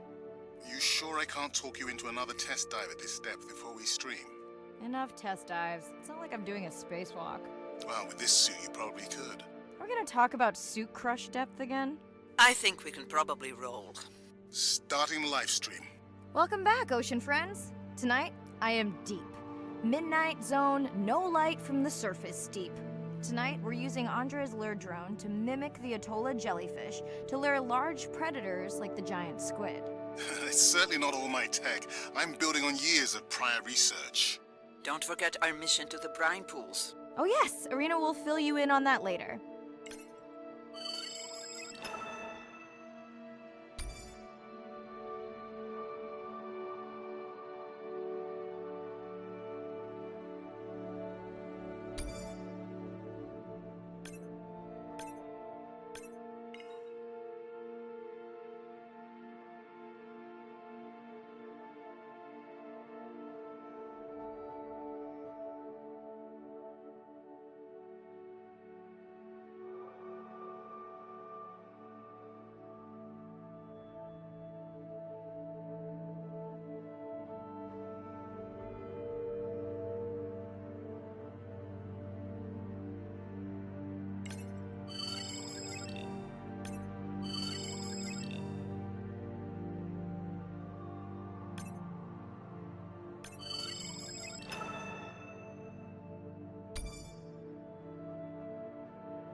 Okay, Andre, how do I find the lure drone?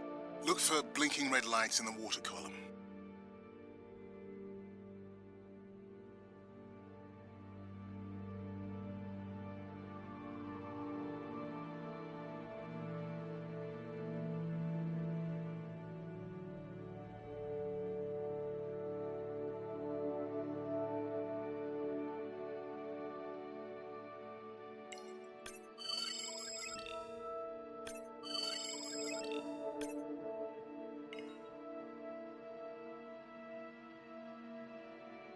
No need to get too close. You can activate the lure from there.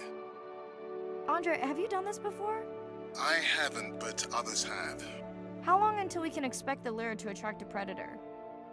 It's hard to say. It's a big ocean. But if you lose patience, I would find some real Atolla jellyfish. I have a feedback system set up to improve the lure as you scan them. Of course you do.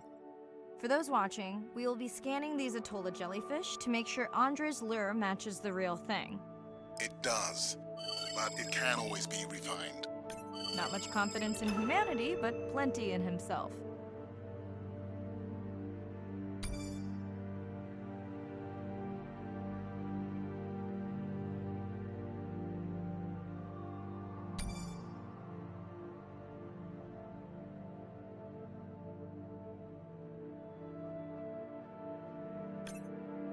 Got the jellyfish scans, though Andre doesn't need them. In truth, they should improve the lure. I would not waste your time.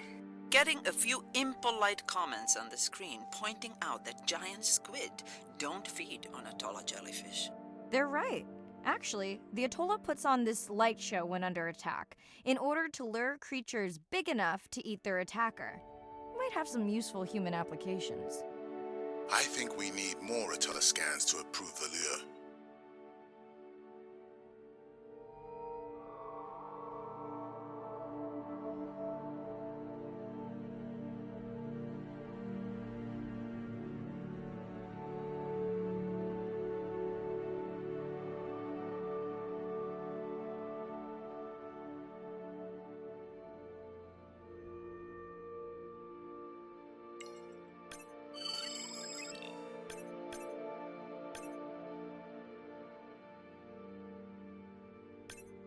Okay, whose idea was it to live stream this particular dive? I am glad I can't see the comments. I would agree.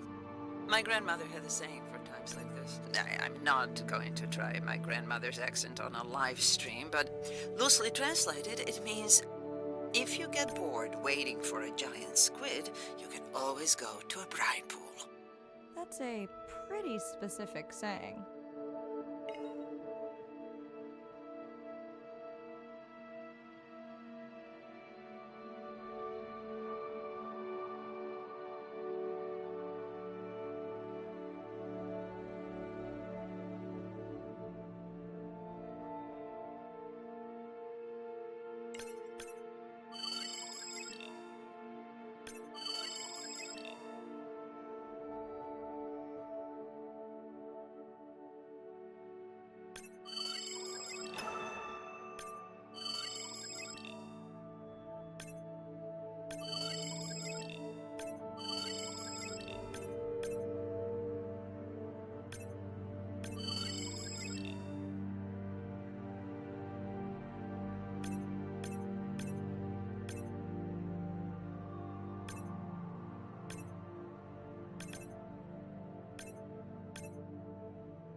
I noticed that these atollas were already making their blue alarm before you swam close. Most likely a sign that they have detected predators in the region that threaten them.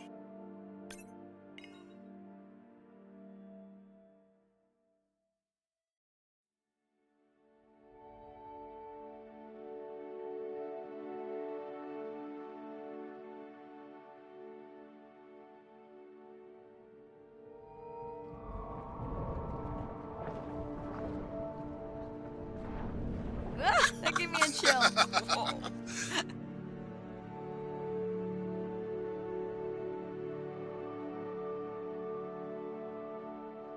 I know how much you enjoyed that, but do you mind if we check out the brine pool before we check on our whale cam?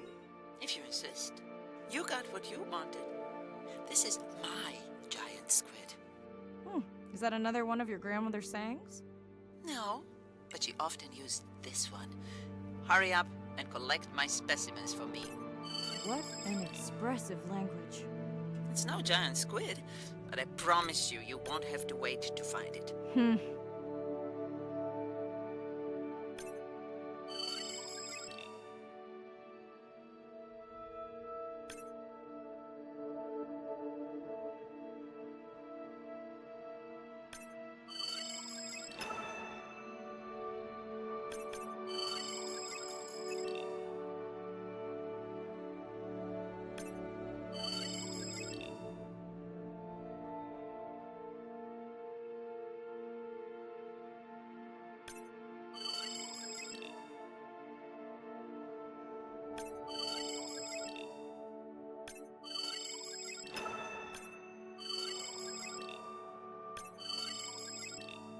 At long last, welcome to the brine pool.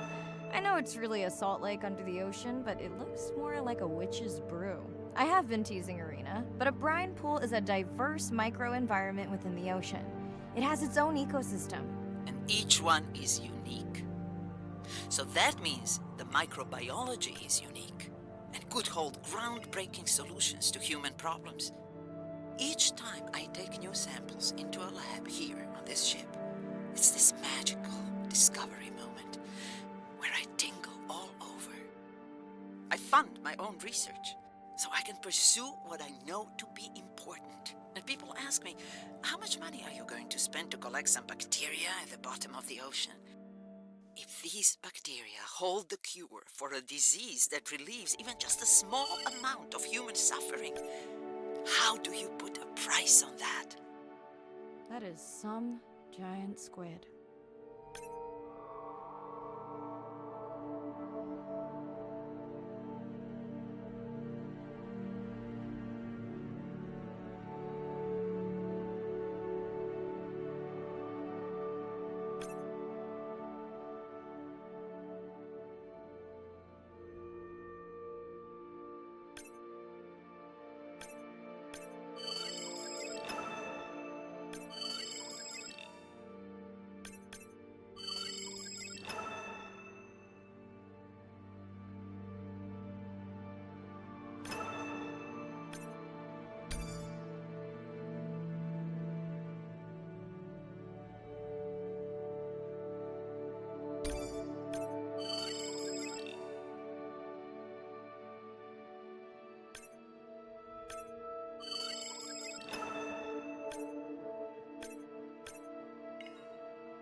Marai, Pushing your waypoint. Sperm whales are back on the hunt. Look for the drones. They will seek out the sound of the sperm whales and then idle nearby. We hope that today, Andrea's tech will make it possible to document how a sperm whale hunts the giant squid.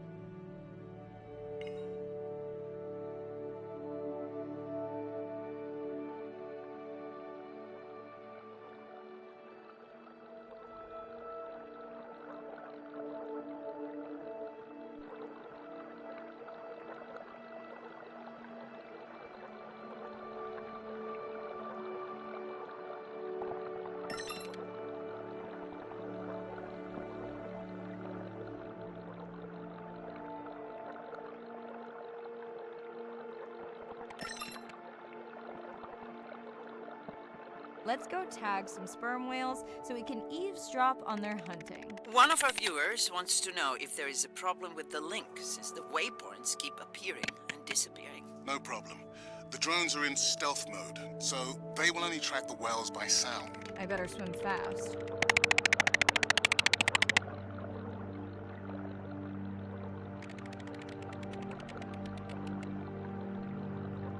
We'll keep good watch over you.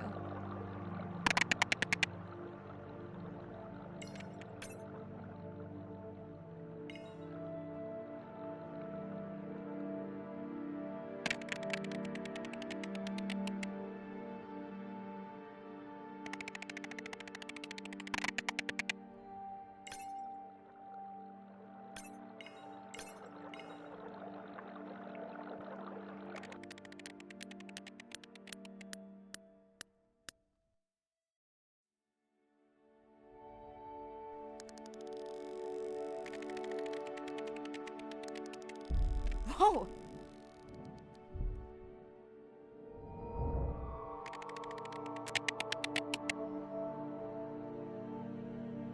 What just happened?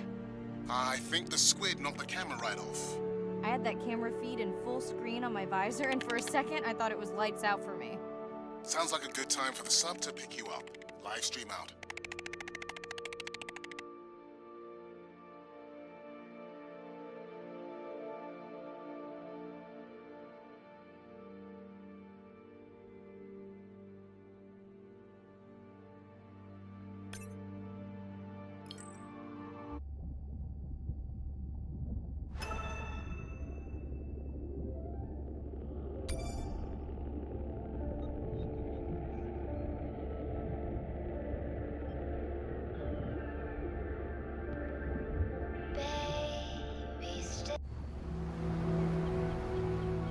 These animals travel thousands of kilometers, navigating open oceans that have no physical landmarks. They have that innate ability to find their way.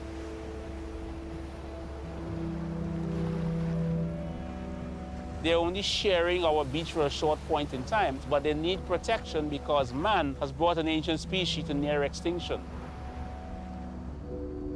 I got involved at a time when hostilities were very real. People came with guns and machetes to poach a turtle. We would protect these animals at all costs. Because on the high tides, when the tide comes up, this area here will be flooded, right? So when the sea turtle lays her egg, the nest requires a constant temperature. And if we recognize that this nest is in a real bad spot, we choose a spot further inland on the beach that's stable, and then we would evaluate if the eggs were able to hatch because of us moving them. And in both cases, we're always right. So as the villagers began to benefit from the tourism that turtle conservation was creating, they saw that the turtle was worth more to them alive than dead. The children really love sea turtles. We educate them, but we involve them. And by so doing, we get them to a level of interest where they want to become actively involved. When we first started this conservation work, we would encounter at the height of the nesting season 30, 40 turtles. Now we encounter over 500. That's significant. Some people argue, well, that's nature. Leave them. Why protect them? But remember, humans have to intervene sometimes to help nature keep existing.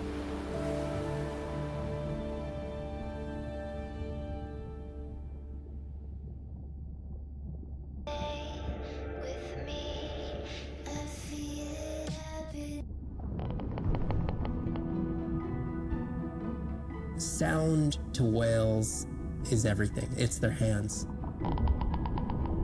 These are animals with the biggest brain on Earth and the most powerful sonic apparatus. They spend a lot of their time deep down. They're diving for an hour at a time in darkness. Just like a submarine is echolocating, they ping a signal out and then they wait for that signal to bounce off something and come back as the signal. And from that information, they could get an idea of what's there. They constantly click, and that click sometimes can be really loud, and you can feel it in your body. It's like going to a DJ and feeling that bass. Once I had an experience with a sperm whale. It clicked, my ears almost like bounced back. It's really an amazing feeling, you know. You don't develop a huge, complicated brain if you're not using it. Whales have little channels of communicating where they could talk to each other hundreds of kilometers away using sound. Sperm whales make clicks in sort of rhythmic patterns that we call codas. Any family might have 20 to 25 different coda patterns that they use when they're having conversations with each other. And some of them are unique to different places in the world. In the Eastern Caribbean, they make a lot of what we call a 1 + 1 + 3. That sounds kind of like this. And that's only ever been recorded in the Caribbean. And it's been identical for the last 35 years. These are really different ways of life that are being labeled by these coda patterns. In the same way that human language is kind of a shorthand for where you come from. You can make a lot of missteps when traveling simply by speaking incorrectly or introducing yourself differently. Do you hug? Do you shake hands? Do you bow?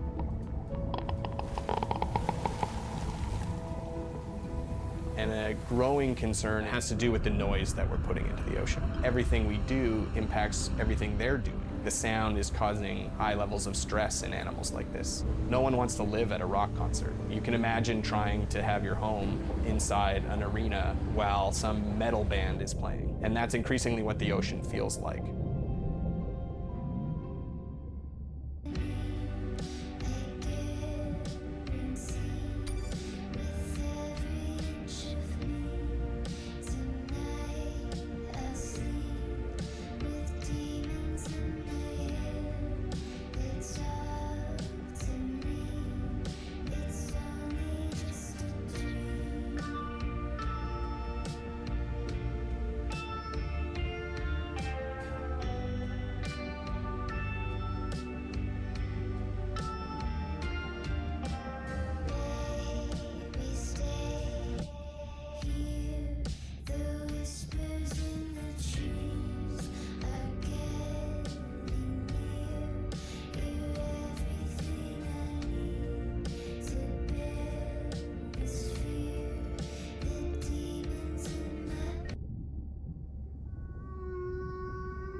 It's Irina. Since there's no dive today, I'm going to lose myself in the wet lab to work on those samples you sent up from the brine pool. Hey, have you listened to my daughter's track? Interesting, right?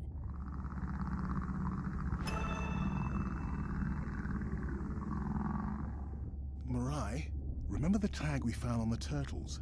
I put it out on the network and I got the strangest message back. I'm gonna take a tender to a small island nearby and check it out. I'll explain everything later. Still no mapping drone, by the way.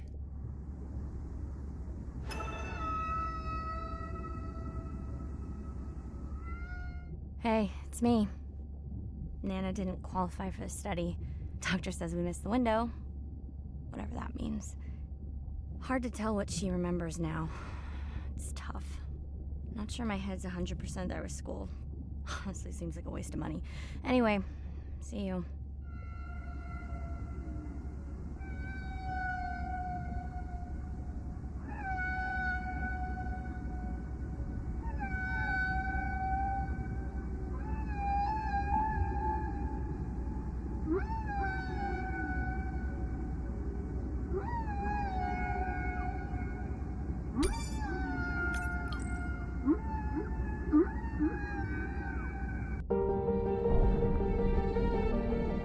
Brine pools are amazing habitat. It's a lake on the bottom of the ocean, and it's this surreal seascape. Chemically, each one of them is unique. These brines undoubtedly contain bacteria, archaea, and viruses that are unknown to science. We know that they're incredibly rich in undescribed life forms. They have the perfect cocktail, the perfect recipe for life. These sites aren't just salty, they can be violent, characterized by eruptions and incredibly unstable conditions. So to live in them, you have to not only be hardy, but you have to be able to endure constantly changing conditions, because not one day is the same. The organisms that live there, they undergo a constant biological warfare with each other to dominate the environment, to survive in the system. The biochemicals that they produce to do that biological warfare are applicable to curing diseases like cancer, Alzheimer's. They produce antibiotics and antivirals that can also be used to improve human health. And we drop targets as we go, so we know exactly where we sample. Exploring these habitats is absolutely necessary because the metabolic potential there has the capacity to change the way we think about medicine, to change the way we think about antibiotics, based on our knowledge that we gain from studying these incredible environments in the deep sea.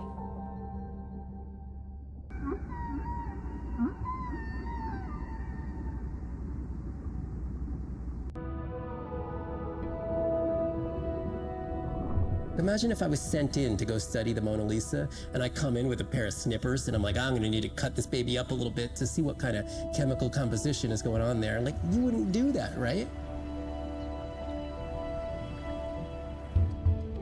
We don't have to kill these animals. We don't have to kill to understand. If we could do a single cell, that means we don't need to kill 20,000 animals to be able to really understand that one. We could do our work much more non-invasively. So we are working this year on a new project to deploy tags on orcas. We need to learn more about the diet and how they use the habitat. So by deploying those tags, we get the information we need. It is the least invasive method, it is suction cups. So it is not a scratch on the whale afterwards, which is something we really like. In the deep sea, we use these like robotic claws from the oil and gas industry that gets you the sample, but this is so archaic. So we've been designing something called squishy robot fingers, which are ways to be gentle when we study the deep sea. But I think we could even take this another level. There's some organism, we quickly encase it. It's like a medical checkup. We give it a swab to get its genome. We image it from all directions. We open it up, the animal goes away, and we have more information than we've ever had before. These animals are Mona Lisas. Our perception of them should change. We should be more delicate.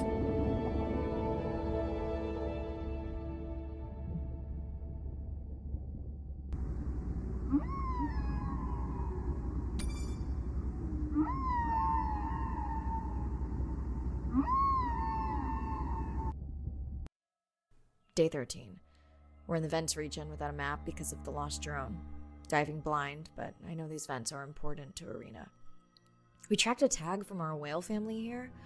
I'm hoping it just fell off, as this would be an unusual place for a whale to be. Andre has the dive suit in safe mode, so I'll have restricted range. Head south to find the clearing for the sub pickup. Check. Ready to dive.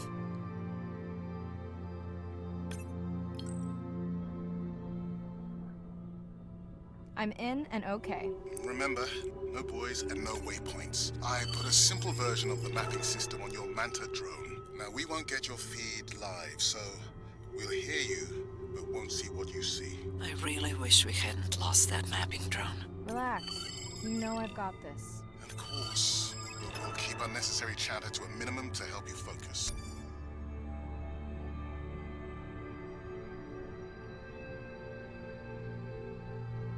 Roger that. No chit-chat. Singing's okay, though, right? Arena, how will I know the difference again between a dormant vent and a live vent? Well, the live vents would have 400-degree water streaming out, so that's one way. Check. Wide berth and the live hydrothermal vents. Sorry. I thought my mic was muted. This is a dormant field. No live vents.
Neither of you are gonna believe this. I think I found the mapping drone. Really? No way. Can you scan it to make sure? Scan confirms. I thought you programmed it to track the noise from the miners. I did. I definitely did. Maybe you never committed the change. You were pretty exhausted that night. Maybe.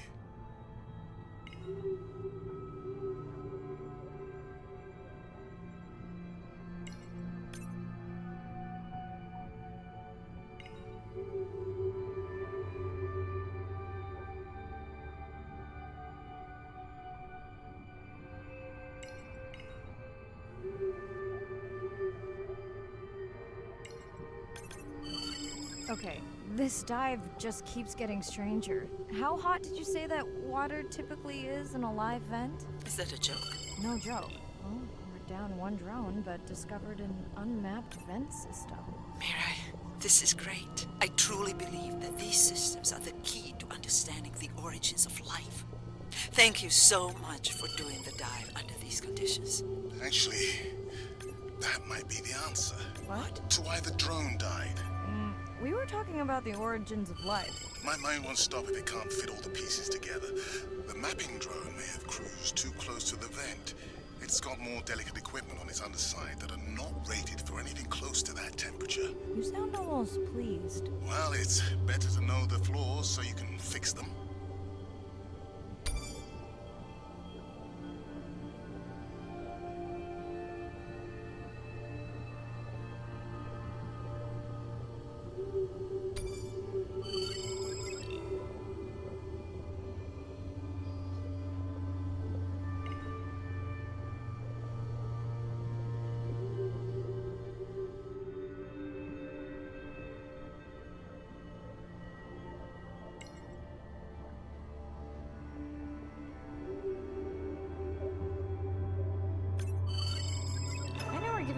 silent treatment, but I think I just discovered a new species of octopus. Not sure I can confirm that with just one scan. Sorry, didn't copy that.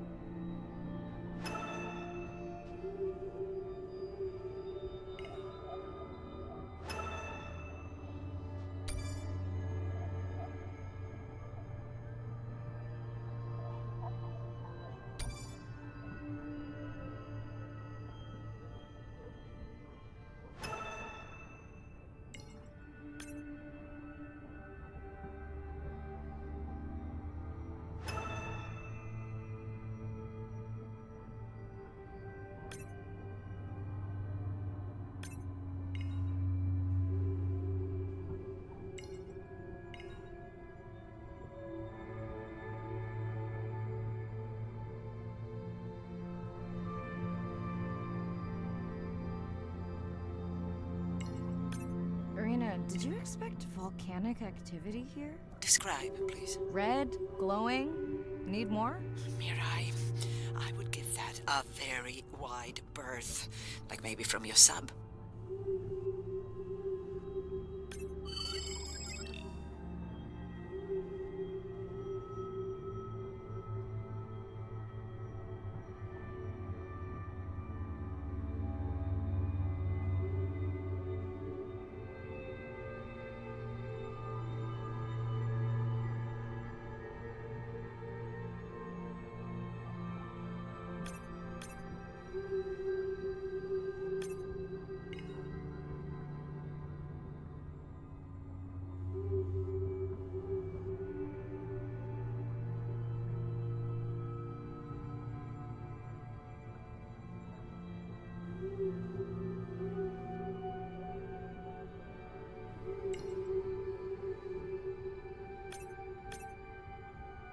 Are you kidding me? Describe, please. I can't. I mean, I don't want to.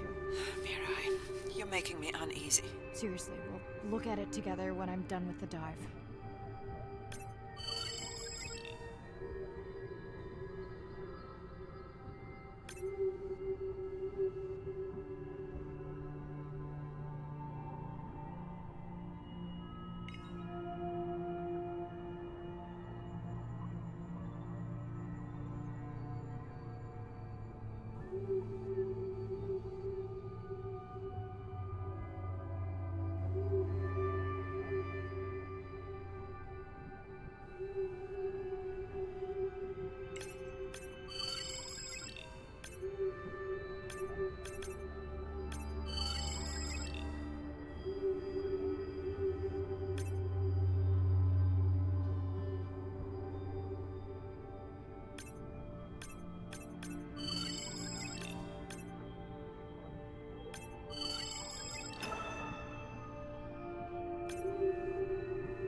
Oh no! What happened to you? Were you sick?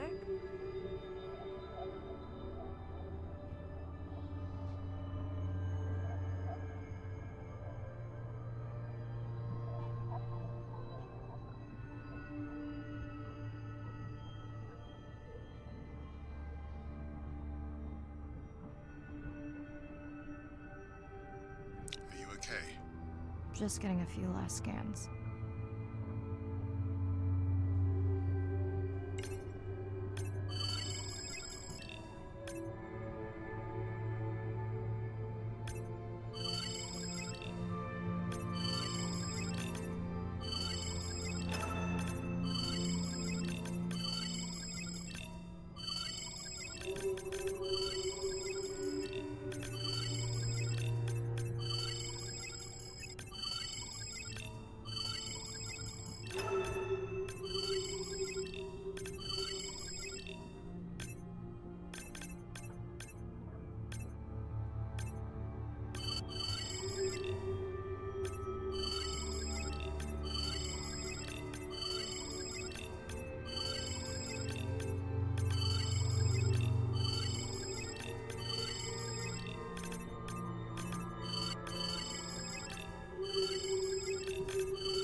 saying goodbye to a friend.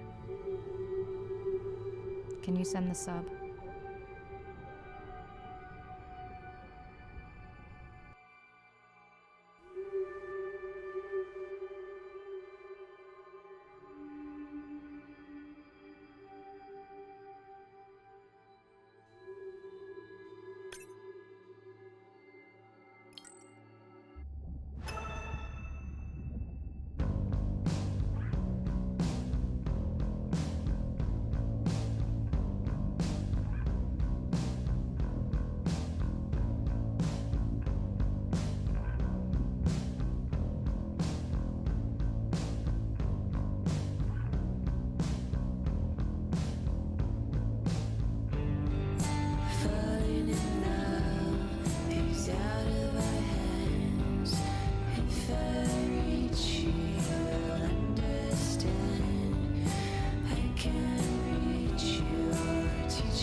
Hydrothermal vents are located on the seabed, often in deep water, but sometimes in shallower water. And they form in areas where new oceanic crust is being formed.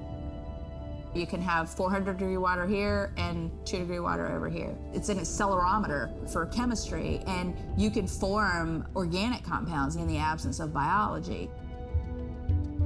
Everybody's interested in vents because of the metals, including humans. But the metals are sort of the nuclei for life.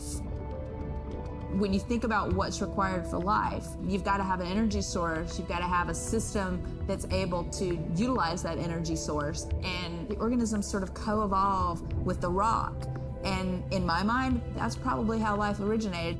There are reservoirs of precious metals in the deep sea, and we do have societal needs for precious metals. It's very short-sighted and dangerous to exploit resources in ecosystems that we don't truly understand how those ecosystems function.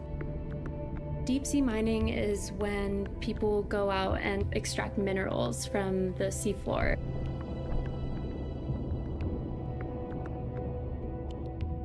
People do this because a lot of the minerals that we have on land are actually being depleted, like copper and zinc, so we're looking to the ocean to get those minerals. We want these minerals for solar panels primarily, and we want them for cell phone boards. It's necessary to advance society and get us off fossil fuels. We simply have no idea about the environmental consequences of a lot of these actions that we're taking in the deep sea. We have tended to go for the quick benefit and we'll deal with the consequences later. Well, I think that has caught up with us. We don't know enough right now to effectively, selectively mine the deep sea without catastrophic consequences. The science has always lagged behind the industrialization. I would like for once to see the science ahead of the industrialization and have the science define the limits of the industrialization.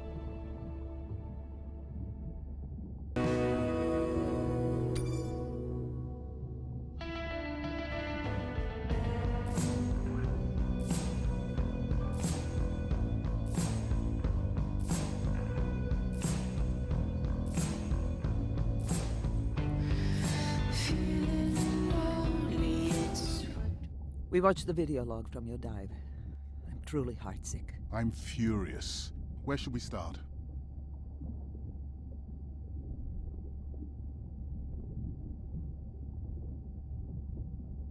The destroyed vent. I couldn't believe how badly the seabed was chewed up. Vents that might have had a fossil record dating back over 1 billion years. And microbial life that doesn't exist anywhere else on the planet. Who knows what cures we've lost. Your drone's a fallen hero, Andre. I think it spooked the miners before they did more damage. If you hadn't been willing to dive without a map, we would never have confirmed they were actively mining. Who gets the satisfaction of turning them in? We were debating that before you came on.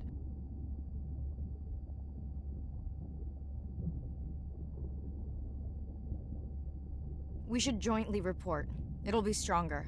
Agreed. Agreed. Now tell us about the whale fall. Could you ID the whale?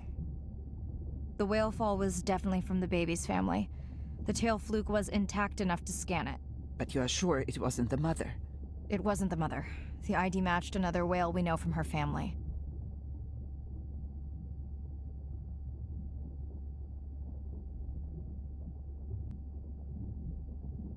But it was an older whale, so more vulnerable. Do you think there's any connection to the miners? They did plenty of damage, but I don't think the whale fall is on them. I can pull out anything from the scan log that might be worth investigating. Already have. Can you turn these into dive objectives? Right. Catch you in a bit. We won't stop just to comfort you. A piece of driftwood will keep you warm. It gives you something to live for. Day 14. Arena's analysis of the whale fall shows evidence of toxins from a harmful algal bloom. We have to find Andrea and her family and get biosamples. On a positive note, Andrea's side trip was a success. He found an amazing group of teens who have been nurturing the turtle population back to health. Running out of dive time, especially if I go home early. Ready to dive. I'm in and okay. This area looks so different at night. I used to love diving in the moonlight. The pod was active in this area as recently as an hour ago. When was the last tracking data for the baby or its mother? Days ago. But they could be with the pod right now and just not making any noise.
There you go, first waypoint. They'll load automatically from here on in. I have the Explorer drones patrolling to get as many eyes and ears looking for the pod as possible.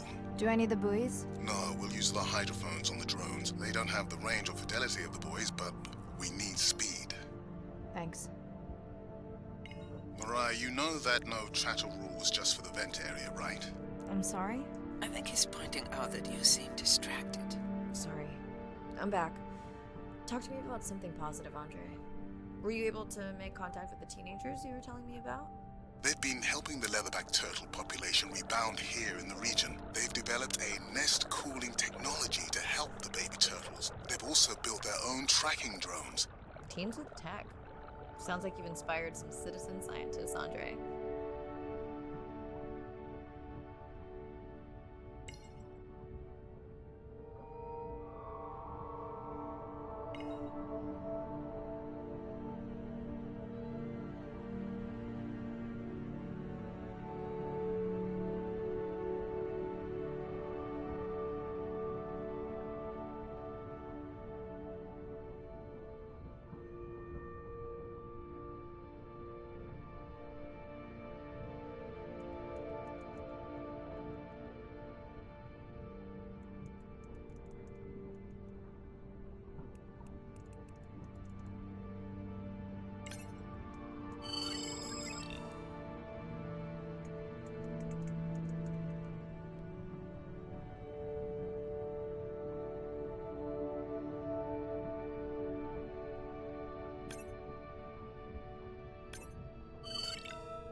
Have you decided whether or not you want another dive back at the brine pool? With everything going on, I really hadn't had the chance to look at the schedule, but I would always say yes to that. Right.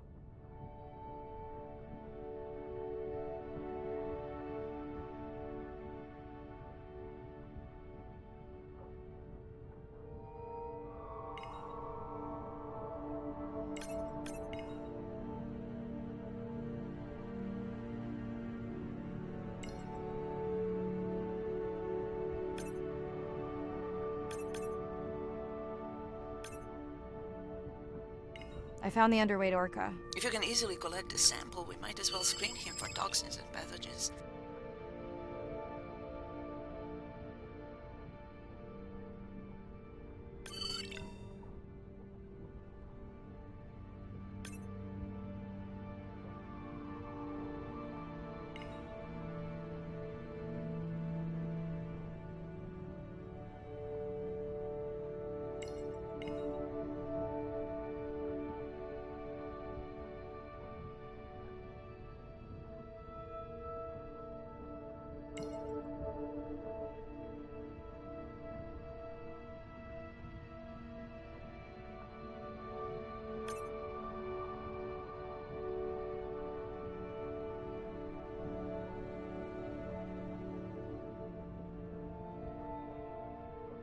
I don't remember having dolphins in the dive objectives. I added them because of their role in the disease that hit the dolphin population a few years back.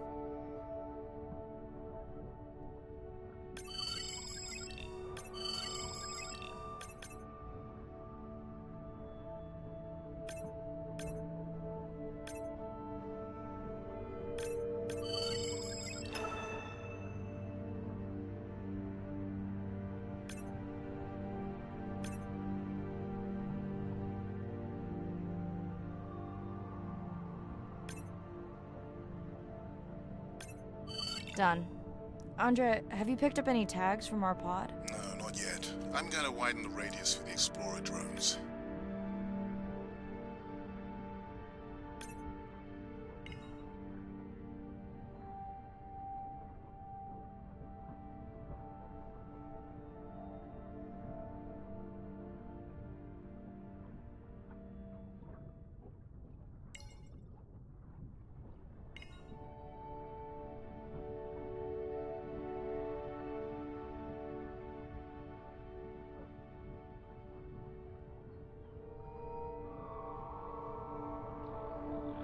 I'm near the waypoint and can hear a humpback singing, but I don't see it. I think I'm losing it. It's gotta be close. I feel like it's singing right in my ear. Try a scan visor. That's totally weird. I see a scan dot, but nothing's there. I think the humpback is invisible. Sorry, I'm afraid I'm the invisible whale. I'm definitely losing it. I thought you just said you're an invisible whale. Well, not me. The humpback song I generated. You're at a playback station. It's pretty small on the buoy line, but in the dark you probably can't see the line. Well, it must be pretty authentic. At least enough to convince your drone. Mirai, have you heard back from Ren yet? No. Is Ren okay? Mirai, are you there? I'm not sure. Pardon? I meant about Ren. I don't know. We had a fight right before I left the sub. Do you want to call her now? I can patch you through. Seriously? Here? Well, I have to watch your video feed for safety, but I can mute your audio track for privacy. Wow, I've never talked to her while I was diving. No, I'll wait for the sub.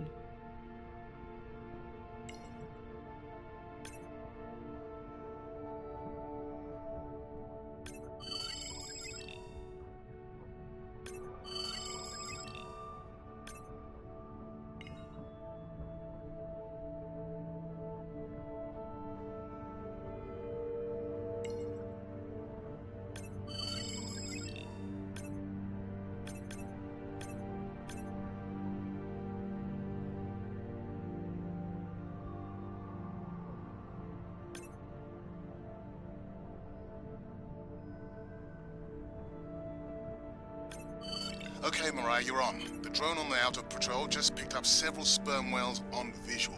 Thanks. No sound alerts at all. They're being awfully quiet.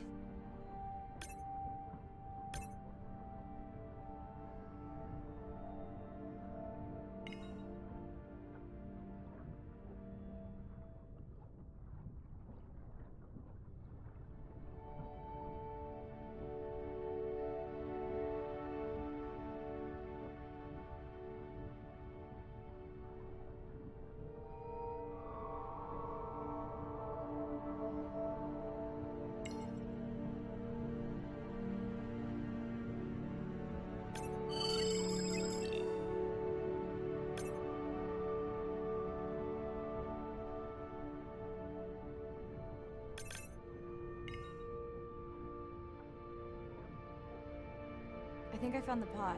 Yes, that is them. I don't see the baby, but it's a little dark. Why aren't they moving? They're sleeping. I had no idea. They look alien, but beautiful. If you don't mind, I'm just gonna mute my comm while I get the samples. I don't think they can hear us through your visor. I think she is the one that is needing some quiet. Thanks, Serena. Catch you at the sub. Mariah out.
I study things that are beyond their wildest imaginations, and that I see things that are brand new to science and to people and to humanity every day. I'm at home in these kinds of environments. It's funny, I'm more comfortable here than I probably am on the outside. It wasn't just that I was meant to be out on ships. I was supposed to be in the bottom. I was supposed to be in the deep water. I was supposed to be doing those things that nobody had ever done before. It completes who I am. Being a deep sea scientist, it does require sacrifice. I mean, we're away from our families for weeks on end, sometimes months on end. It's a constant struggle because you miss parts of your kid's life. My oldest daughter was about to turn 3 when the oil spill happened in 2010. I was at sea a lot. So between 27 months and 36 months, I was gone probably more than I was there. When I came home after a 5-week stint in the Gulf, she came running up to me in the airport. She had transitioned from a toddler to a little girl, and the little girl was gone, and there was this other person there. And you don't ever get that back. It was a decision. I was just like, okay, I'm gonna miss transformations, I'm gonna miss really important things. Is it worth it? I had talked to her class about the ocean, and one of her friends said something to her, and she responded, you know, my mommy, she's the ocean doctor. The ocean is sick, and she's trying to make it better. She couldn't even say important. She's like, it's really important. But she understands that it's an important job. Every time before I leave, I say, my most important job on this planet is being your mother. But this is part of me too.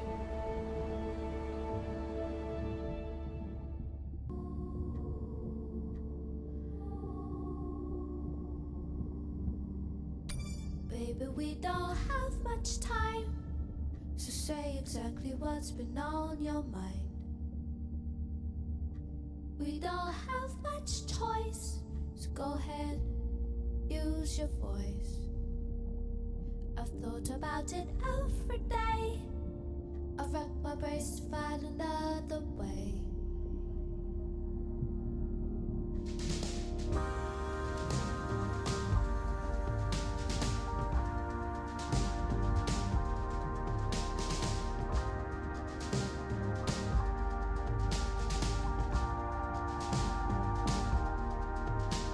Despite how much I wish it, I won't belong to you. 'Cause no one in this world would ever vouch for us two. And though I fight to feel it, it's a pleasure marred by pain. How long I've left the Cape before they ever board the plane. Baby, we don't have much time, so say exactly what's been on your mind. We don't have much choice, so go ahead, use your voice. I've thought about it every day. I've wrecked my brains to find another way. Hello, Mirai. It's me. I don't see a sample from either the baby or the mother. Andre said you were going back out to look for them. I know you are still deciding, but I told him you're thinking about leaving the expedition early. As soon as I have results, I'll let you know.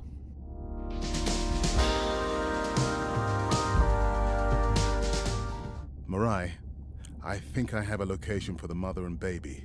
They were spotted just outside the research zone by those teenagers I was telling you about.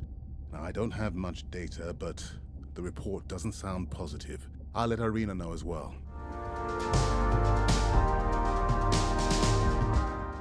Hello?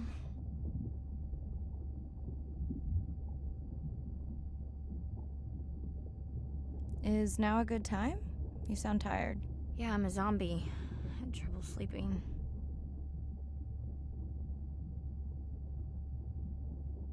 Did you say school wasn't working out? Yeah, I'll figure it out. Listen, I'm exhausted.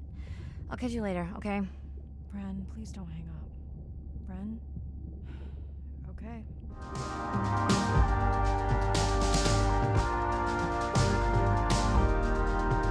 And despite how much I wish it, I won't belong to you. Cause no one in this world would ever vouch for us two. And though I fight to feel it, it's a pleasure marred by pain.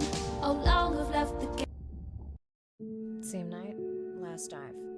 We're near the coastal area where Andrea and her mother were last spotted.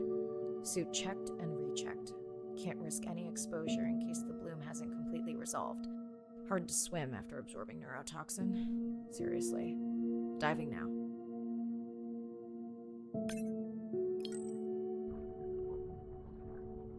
I'm in. Mirai, are you sure you want to do this dive? I'm okay. And you're sure you want to record in our streaming format? Yes. Ready? Recording now. Tonight we're recording from the open ocean in the Western Pacific. For those of you who are returning, we're trying to get an updated status on the mother and baby sperm whale that we've been following on our stream. We're recording tonight's stream because we have reports that the mother whale is distressed, and we don't want to surprise viewers if these reports are true. After discovering a whale fall in our research zone, we suspected that the whales may have been exposed to a toxin or pathogen, and are currently investigating. Samples from several females in the pod tested positive for a toxin that we believe resulted from exposure to a harmful algal bloom near the coastal area just outside our research zone.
As I approach the whales, I'm gonna turn off my mic, but keep on my video feed. No.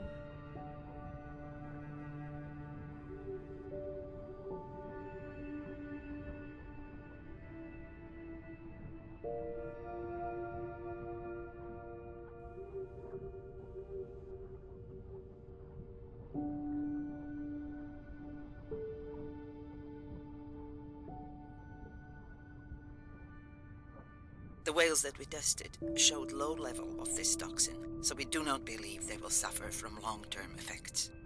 However, we expect that the mother whale was exposed to a higher level and was also more vulnerable because of her pregnancy.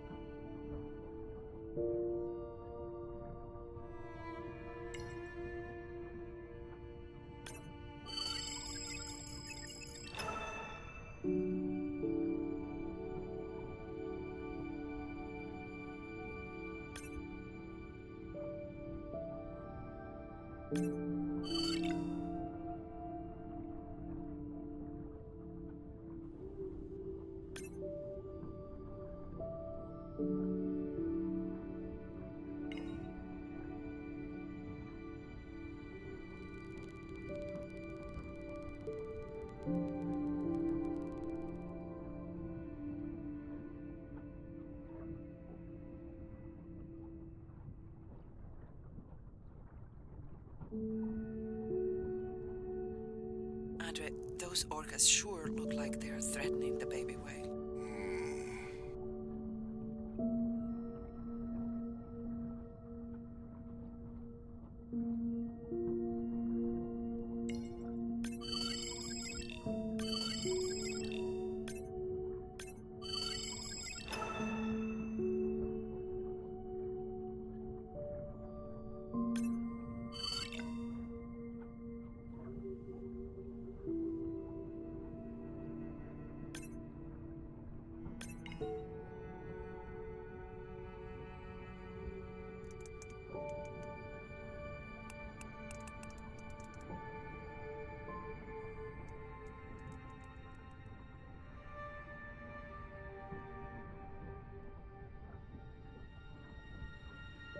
Stay close to your aunties. They know the way.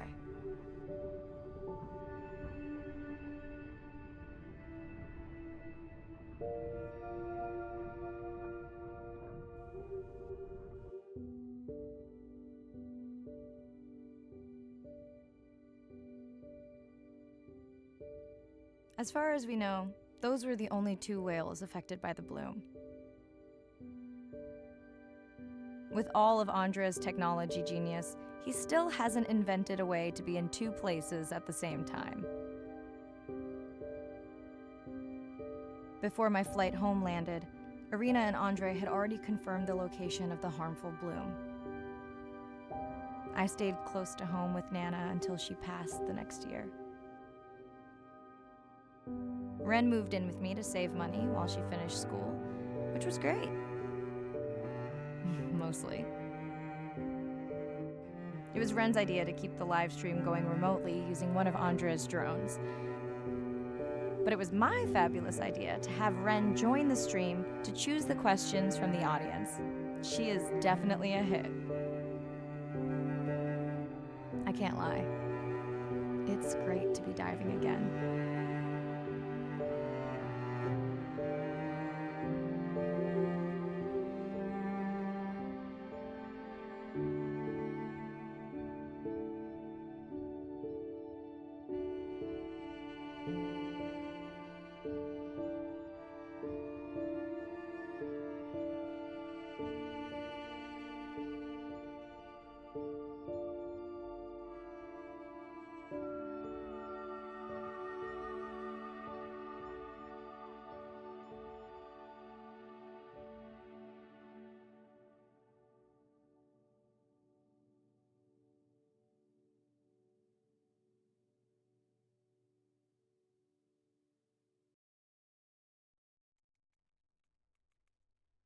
While I was away, the baby became an auntie.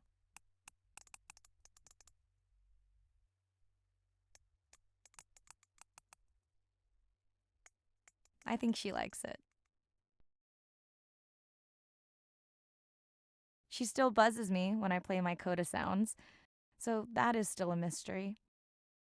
But I swear, we understand each other completely.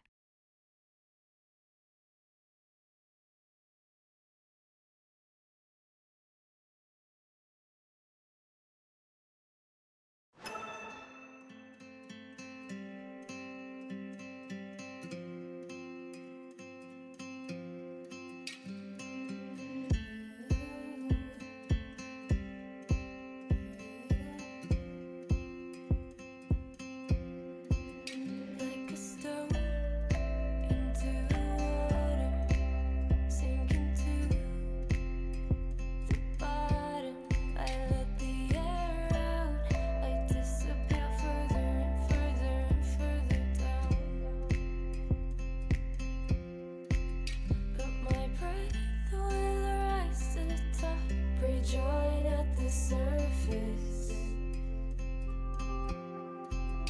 Now I'm safe, and what happens above doesn't concern us. There must be something in the water.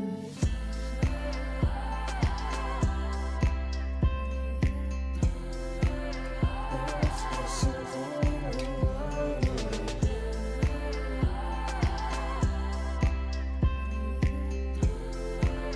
There must be something in the water. Drifting, I'm not afraid of the silence. Pressure overhead, but the weight's off my chest. I don't have to hide, I feel the emptiness. I could stay right down here and become the stillness. But if I could go back now, I wouldn't be this strong. I'm alright down here, escaping time. I'm right where I belong. There must be something in the water.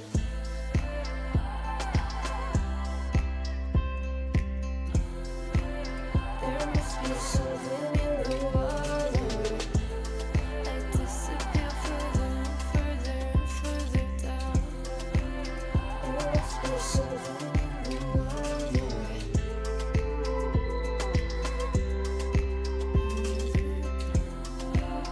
There must be something in the water.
We're burdened from a time when we thought the ocean was too big to fail. You can't take anything for granted. Even though the ocean is so big, it is sensitive. The oceans are the kidneys of the earth. They recycle material and filter it out. Most people don't know that. They're not aware. They see the ocean as a sewer that they can dump anything into, and it's out of sight, out of mind. Nothing is out of sight, out of mind on this planet. Everything is connected. We're absolutely in this mix of biogeochemistry, and our role so far has been consumptive and destructive. If we are to continue to have a planet that works, we have to heal the harm we've caused. What's the worst case scenario if we deny that the climate is changing, but actually it is, and we do nothing? Then billions of people's lives will be directly affected just by sea level rise alone, let alone the other effects of climate change. So it's not about who's right, it's about the consequences of being wrong in the decision that we make right now. Educating everybody, from school children, fishermen, tourists, if we can manage to do that, we have a very good future and we can gain a lot from the ocean. If we could establish the foundation for interspecies communication, we can make first contact. And that's where I hope the future goes. Because what we really want is curious, conscientious, and a self-correcting population. You changing can affect all the people around you. To walk instead of drive, to buy a hybrid, to ride a bicycle, to not use single-use plastic. Imagine if everybody did that. The effect would be tremendous. We do have the power of choice about what we eat, what we wear, how we travel. All of the things that we do in an everyday way, times 7 billion, will make all the difference in the world. We must protect the ocean, as if our lives depend on it, because they do.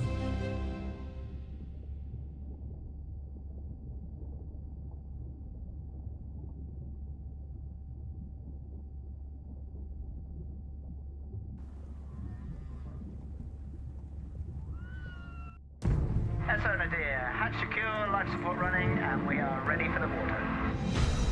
Oh, yes. Look at the length of that thing. He is wider than the sub. Is long.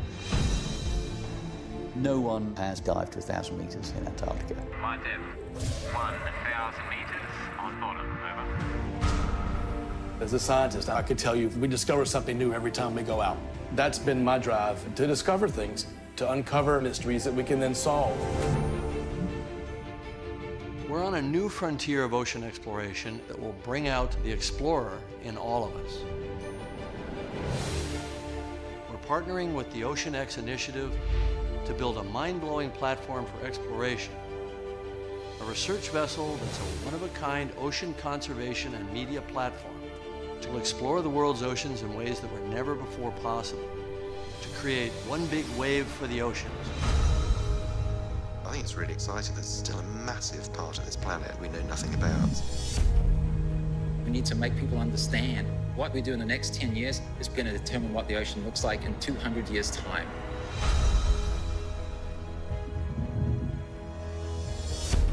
Audiences glued to Blue Planet 2 have been starkly reminded of the problems of plastics pollution. 50 years ago, Jacques Cousteau and the Calypso managed to capture our imagination. Somehow we lost that moment. We have to get back that personal connection to the sea. The greatest era of exploration is still ahead of us. Exploring the ocean can help provide a piece to the big puzzle.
every joint at the surface.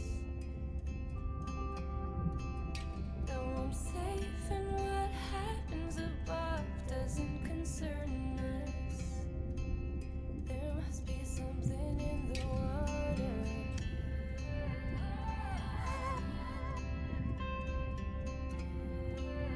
There must be something in the water.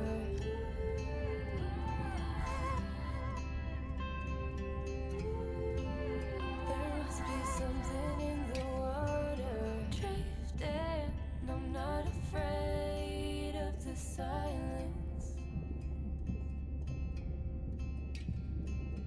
Pressure overhead, but the weight's off my chest. I don't have to hide, I feel the emptiness.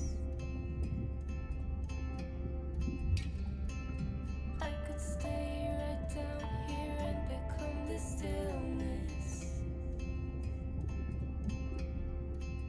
But if I could go back now, I wouldn't be this strong. I'm alright down here, escaping time. I'm right where I belong. There must be something in the water.